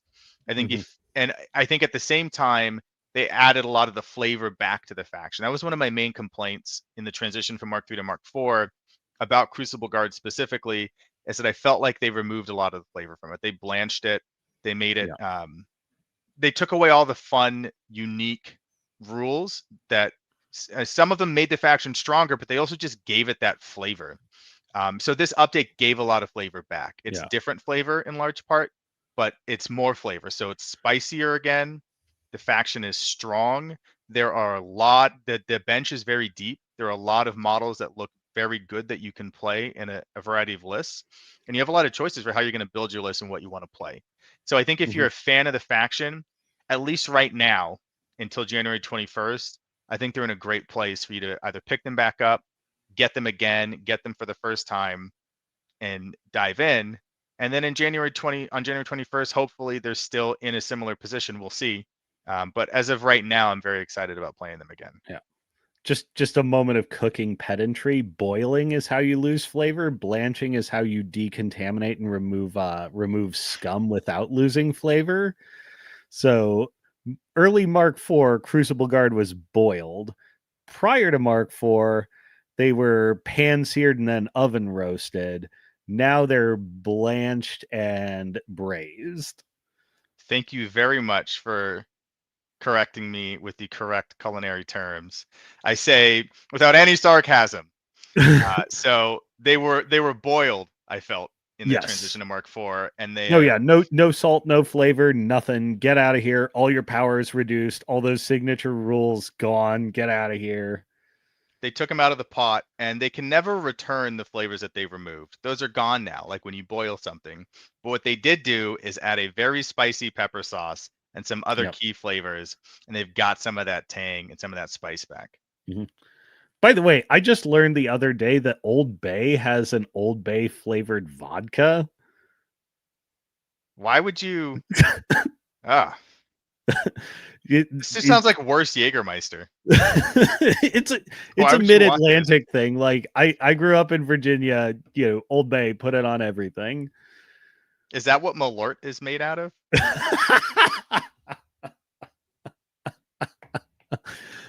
Stephen Williams, that sounds great. That's how you know a Maryland man. Oh man. Yeah, yeah, any other specific thoughts on Crucible Guard? We'll just take a few extra minutes, anything that you want to draw people's attention to in particular.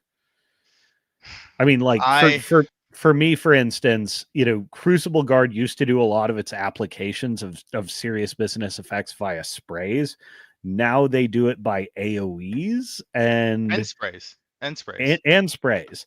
But they've essentially changed applicator vectors, but their applicator vectors specifically for the things they're targeting by units are super reliable, like Yeah, even more reliable than sprays were in Mark III. on a smaller scale, yes. It depends on what you're trying to do, right? Like if you're trying to hit high defense things, you can guaranteed get continuous effects onto individual models. You target them, they're in range, they are corroded and on fire if you apply the treatments or whatever, right? But if you're dealing with like higher depth things, you're still, particularly if it's from cover or something, you're going to do better by spraying those models, boostable guns, etc. But and that's getting into the nitty gritty. But I think uh, one of the flavor things that I really loved about Crucible Guard before was the massive dopamine pipeline that existed, at least for me personally. Uh, every time I could stack multiple status effects and tokens on an enemy model, my dopamine levels would rise and rise and rise. And old Crucible Guard, I got to do that all the time, right? And so with the rework, they have re-enabled a lot of that dopamine pipeline. Like I can just put so many tokens on my opponent's models that it just really lights me up, right? So that's great. And part of that is you can do it on AoEs now, like the Rayless Mhm. Interceptors and McKay. Instead of the crit corrosion or crit fire types they had before, it's just fire on hit or corrosion on hit. So they're really good applicator vectors for corrosion and fire, because a unit of combat alchemists can give them one treatment. They choose the shot type for the other thing, and then you shoot a model and they apply both. Okay. Major question I have for January is whether they're going to change the language for the treatments, because right now they don't have any friendly faction restriction. They don't have a friendly restriction. You can put a treatment on any model, including your opponent's models, which is a very niche and unusual situation. There are some situations where I could see having the treatment on your opponent, forcing the treatment on your opponent's models can make a difference. Like if they have to shoot AoE or spray attacks, and maybe they're incorporeal models that are going to get hit by it, all of a sudden you can make their attacks magical and they have to potentially damage them, or they might have to set their own models on fire or corrode them when they make these attacks. Like whatever, like that's not really going to come into play very often, if at all. That's really niche, but I bet you probably see it once a year. Right. It's like it exists. I don't know if that's intentional or not, but the fact that you can currently apply the treatments to friendly models, I think, is really, really great, and I would love to see that stay. I don't know whether it's going to in January. We'll see. Um, but that it's interesting because like right now you can put heat treatment and acid treatment on Magnus and Invictus, and they've got long range Oh, boostable AoE lordy. shots, Yeah. which is Yeah, they good. do. You could put it on Warbore, and he can shoot up to 4 models and apply those things. You can put it onto Aberration, and not only can he apply it on his big gun, but his 2 glue guns all of a sudden become corrosion and fire applicators if you want to spray things with his glue gun twice. So there are a lot of interesting vectors that you can use to apply these things. you can you can turn his glue gun into Elmer's After Dark. Yeah. Elmer's After Dark gasoline version, right? Yeah, Like, yeah. Elmer's Select Private Reserve glue. and it's great because you just imagine like Aberration's this big abomination monster that they like bolted this like spray mechanism onto, and he's got these little tanks with like adhesive in them, special like aerosol adhesive. Oh, And I just envision I'm like, just envisioning his little baby hands like unscrew the head off a bottle of glue and just squeeze it at you. no, he's got like an underbarrel glue gun hooked up to Okay. reservoirs, right? And so I imagine when Nostilla walks up to the like Golden Crucible headquarters and she's like, "Yo, you got any work for me?" And they're like, "Yeah, we'll find something." She shows up to an army at a battlefield and she's like, "I'm reporting for duty. I'm your new mercenary." And like the alchemist in charge looks at her, looks at the aberration she's brought, and it's like, "Hold on, we can make some modifications here." And like they go and like put in special reserve chemicals, and all of a sudden he's like shooting fire and corrosion in addition to the adhesive. And Nostilla's like, "Can I take this with me when I'm done? Absolutely Can I, not. can I just have this all the time?" And they're like, "No, no, no. Yeah. It stays with us." You make a telekinetic cephalic sign an NDA. But there's a lot of cool combos you can do right now with those treatment abilities, and I know for a while we all wanted to move away from the ubiquity of true mercs and mercenaries in general. I think for the most part the game has done that, Mhm. and we have too. I think we have swung too far in the opposite direction, where there are too many factions and too many lists where it is too difficult to take some of these mercs and have that be the correct choice if you want to play them. Right. And like that's not the case everywhere. Like there are still places where these things can be busted, not like It actually is still broken, the but like case can have really somewhere. good combos. Yeah. True But mercs so like, true mercs and brine bloods like, ugh. yeah, so I mean, same thing in Gravediggers. Like they're Yeah, most yeah, yeah. lists, like you don't really want to take a true merc because you don't do enough for them, and there are a lot of No, things that no, you just yeah, can't do for them, right? you just do it sometimes in lists like Jake's where it's like, what else am I gonna spend the points on? I'm already maxed out. Yeah.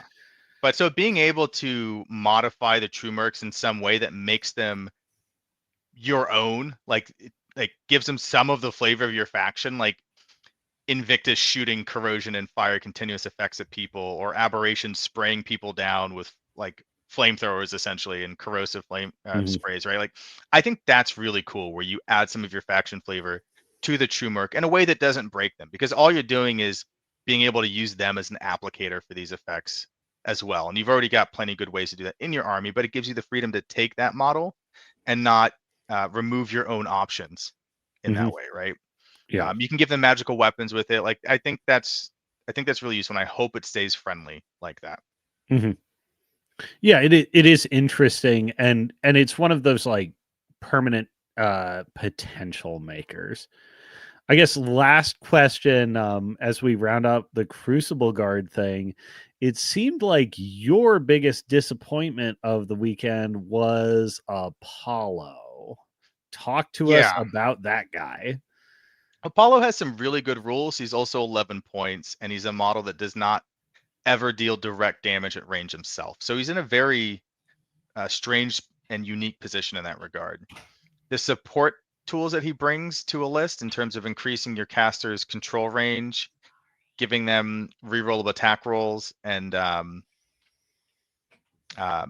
like being able to reduce a model's accuracy. Those are potentially useful in every list to varying degrees. Obviously, McKay and Gearhart don't have any offensive spells, so the reroll means nothing to them. But Yeah, increased they control can't range do is good for literally every caster in the faction, with the exception of maybe Bennett. Like, you could apply blast resist from Windstorm further away, but it seems like she cares literally the least about it. But Mhm. even for McKay, like, increasing her control range for her feet would be good. Certainly, it's great for Gearheart, but it's not enough for any of those casters to justify the 11-point cost by itself, especially when 11 points could be a suppressor or a Toro or almost a Rayless Right. interceptor, right? Yeah, Or yeah, any number of things. especially because the suppressor is doing damage downrange, and the suppressor is, while not applying effects as particularly unhinged as what Apollo can apply, like, he's applying effects that are good enough when paired with a POW 12 damage roll, you Right. know? Um, because all of the suppressors gunshots deal damage now. Right. Um, you can choose. He changed from Rust to Ironbane so that it deals direct damage, even if it doesn't work against corrosive resistant models now. And Mhm. Ice Cage deals direct damage. So no matter what he's shooting, it can deal damage, which is a big buff Yeah. to it. But back to Apollo, like, those support things to me aren't enough by themselves. So the Right. question is whether you're going to get value out of his gun, particularly with putrefaction or unnatural affliction to remove immunities. And Right. unnatural affliction is just purely contextual. In a Mhm. matchup, either you need that or slash want that, or you don't. So Mhm. it's really difficult to map out how much value he's going to get from that rule at any given point in time. But so it Yeah. really comes down to putrefaction for me. And in the games that I've played him, which is not many yet, I found that he just spends several turns for the most part sitting somewhere, Yeah. maybe scoring an objective, but not Yeah. really doing anything, because the models that I would want to kill with putrefaction, I'm killing by other means, because you still need to apply a damage.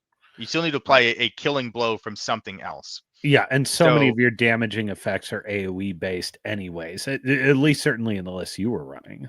or sprays, right? Yeah, So, yeah, yeah. like, you're killing things, and the things that Acid Blast, the rule that he applies to putrefaction, the sledge throw rule, would kill. You're just killing anyway, Mhm. quite often.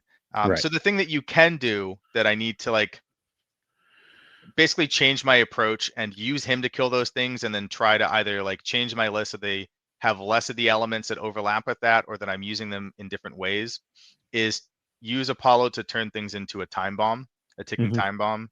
When you're dealing with something like a Marauder stat line, for instance, you give Apollo heat treatment and acid treatment, and then he shoots a model, and then during your opponent's And then maintenance you move it phase, into chemical warfare range, it's like, I no longer need to attack this unit anymore because 'cause they're all dead. I don't. So, and I'll brief aside. Let me just finish this first, and I'll talk about chemical warfare. Without chemical warfare range, like, so let's say it's 3 different units that you turn into a time bomb. You can only put the fires out on one of them if you Mhm. have that and want to, and then the others have to roll for corrosion and fire. It's better if they're single wound guys, right? Like, then Mhm. you've got 2 effects. If one of them stays, the model dies, then it blows up, right? So you can use him in that way. I don't like that the agency is deferred or delayed rather, in that you do the thing, but you don't know for sure whether those models die. And I also don't like that it isn't a method of direct killing, in that it works on a pre-engagement basis, but once models are like contesting your objectives or threatening to charge you, Right. you either need to kill them that turn so you can score, and or you don't want to risk for whatever reason them not dying, and Yeah. if they can deliver like a catastrophic level of output otherwise. But it's a thing you can do as a first strike that would make better use of him. Yeah. The I, reason, go ahead, But sorry. and just real quick on Apollo, we had this conversation over the weekend. But in a universe where like in a hypothetical universe where the Vulcan never came to exist, but Apollo was printed in the absence of that, it'd be like, this guy's fire. He's unlocking technology like we've never seen before, because Yeah, the Vulcan does so much. And like the suppressor, it does it in different application techniques, but the outcome is much the same. And that's the weird thing about Apollo is if you're using him for his, gun-based offensive capabilities, he doesn't feel like anything new. He would feel like something new if a model like the Vulcan hypothetically didn't exist. But now he's like, oh, neat, another one. I'll put it in the corner with all my others. Um, and just to reiterate, I think particularly with your pair of McKay and Gearhart is like this model, especially when he's like, okay, great, he goes in the corner with all my others, isn't really worth 11 points, just on his gun utility abilities. He's arguably worth 11 points if you are heavily using both his gun and his arc node, where I feel like is sort of the point where he starts to become, where he starts to appreciate very consistent value. yeah. And obviously, he increases a caster's control range, which affects their ability to apply chemical warfare. But I don't think chemical warfare is something that is going to be dominant in very many games, because your caster has to have models in their control range, which for most of these casters is anywhere between 12 and 14 inches. And then for Silvestro and Locke, it's 16 inches. But you have to have them in your control range, and they have to not put the fires out, and then the models take the damage rolls. And if they're single wound models, then it doesn't matter whether they have double damage or not, right? Like they will die to the corrosion. Uh, And if they're and trolls, all that matters is that the fires don't go out and then they die. more or less, right? Like on average, with a fire damage roll and a corrosion damage roll for a Marauder, it's going to die. Yeah. I And mean, then I if think what you're looking at mostly is like medium armor, high value models like Vipexes or something like this, where it's like, ooh, I can't take more than one of these. I think what it ends up doing is being a source of rot on the army generally, Yeah. um, in terms of applying the effects in the first place. And then it becomes a source of insurance and amplified rot once models come close to you, and you don't necessarily kill everything, but maybe you have some extra effects that you apply. You get some extra rot that way. But Yeah. I don't see it being a very common like direct game plan of I'm gonna ignite all these models and then have them in chemical warfare range, because if you're making attackals against all these models, there's a good chance that you're actually a needing to kill many of them, Mhm. b actually killing many of them, or c they're models that would have died without chemical warfare Right. anyway, or at least like a large number of them, right? In Yeah. terms of the rot game plan, which is what I do right now. What I've been doing right now is playing the rot game plan without exposing my caster to extra danger by putting things in Yeah. chemical warfare. But like my Yeah. game I against I feel like Aaron, sorry, go ahead. it, as you move into the mid game though, it's less than it's like a plan to get your opponent into the damage over time effects, and more just like something where like, okay, we're moving into the mid game now, and you have to make necessary board concessions, which means you are taking extra rot damage. If you are corroded or on fire, still alive, and have now entered chemical warfare range, Right, yes. right. Which is why I'm talking about like those mid durability targets and where you start to realize value. Cause like in a vacuum, rot doesn't seem like much, but if you get 2 turns of rot on something, it means, it's like a medium armor model that like usually requires a serious commit to like dispose of, but now you just like the slightest push knocks it over. Yeah, no, I agree. I think it will be impactful. And Mm-hmm. like you said, usually in those mid-game situations where you get some extra value. And that's why I identify it as a rot game plan, right? Because the second you underestimate the impact of rot, you all of a sudden are just losing to it, right? So like it's something that will impact the game in a fairly consistent way in that regard. But in terms of like building a list and then sitting down at a table and be like, the point of this list is to set your models on fire and corrode them and put them in chemical warfare. I Right. think you're I think if that's your goal, maybe your goal instead should just be to kill those models because Right. you have Right. Yeah. ways to Which do that Crucible already. Guard can do. Yeah. Yeah. Nobody wins a game of Warmachine by stacking dots. Like, That them dopamine levels go real high. What oh, do you they do? do. And They then just sit do. back and say, take my decap fire, take the double corrosion. Now do it again to the Yeah. next guy. But Well, no, yeah, yeah. And you can physically like observe your opponent's body manufacturing stress hormones. yeah, I think there's another very niche scenario in which the chemical warfare does become super valuable, and you do have it set it as one of your primary attack vectors for certain models, and that's models that are like medium armor with rapid healing. Oh, So yeah, absolutely. think, sorry, rapid healing and or battle driven things like that Sure, yeah. that respond to being damaged by an attack. So like Criterions, for instance, perfect example. If you damage a Criterion, they become battle driven and they rapid heal. If you hit a Criterion or apply a status effect to Criterion and don't damage them, then during the maintenance phase, they take a fire damage roll, they take a corrosion damage roll, and they still have their baseline armor, and they don't rapid heal from either of those. Mhm. So if it's decap fire and your dice off 5 from chemical warfare, all of a sudden you might kill this Criterion with fire and You corrosion, you double you corrosion, right? yeah, you might kill him on fire, he passes his tough check and then dies to corrosion. Well, if you roll an 8 at dice off 5, right? Oh, Then yeah, yeah, then you if you deal roll an 8. 6 damage, and then you deal double corrosion damage, and the model dies, and then takes a tough check. And if it passes, it doesn't rapid heal Right. because they're not attack, right? So things like that, I think you can get some extra value out of it, and ask yourself whether you actually want to try to direct damage them, or do you just like hope to miss with blast on two or three of them to apply the effects, not hurt them, and then watch them cook during their maintenance phase. Yeah. All right. Any other big excitement points for Crucible Guard? There are a lot, but it's I think too difficult to single some out and Yeah. then talk briefly about them right I now. I will tell you my excitement point. Burner armies. Yes, I love Uh, that they're printable. What you're referencing is we had a conversation over the week, and I think it was Saturday after playing. I was packing my stuff up, and I was like, it would be great now that this army is going to be fully printable. What if I just printed the whole thing? I have the printer, I have the resin, the cost would be low. I print it for myself before an event. I either take it with me or I like ship it out there ahead of time. And then I play the event, I play my games, and at the end of the event, instead of packing my bag up like this, I just find somebody else there and say, hey, this is your army now. And then I go home unencumbered. I yeah. fly free of my minis bag, less weight. I don't need to worry about overhead bin space or anything. Just have No, burner yeah. armies. And every time I And go to an event, I can just print a new one. yeah, and you just ship it to yourself. So you don't even have to fly with it in the first place. You just show up and the models are there and you play with them and then you just go home. Like you have a light backpack at most.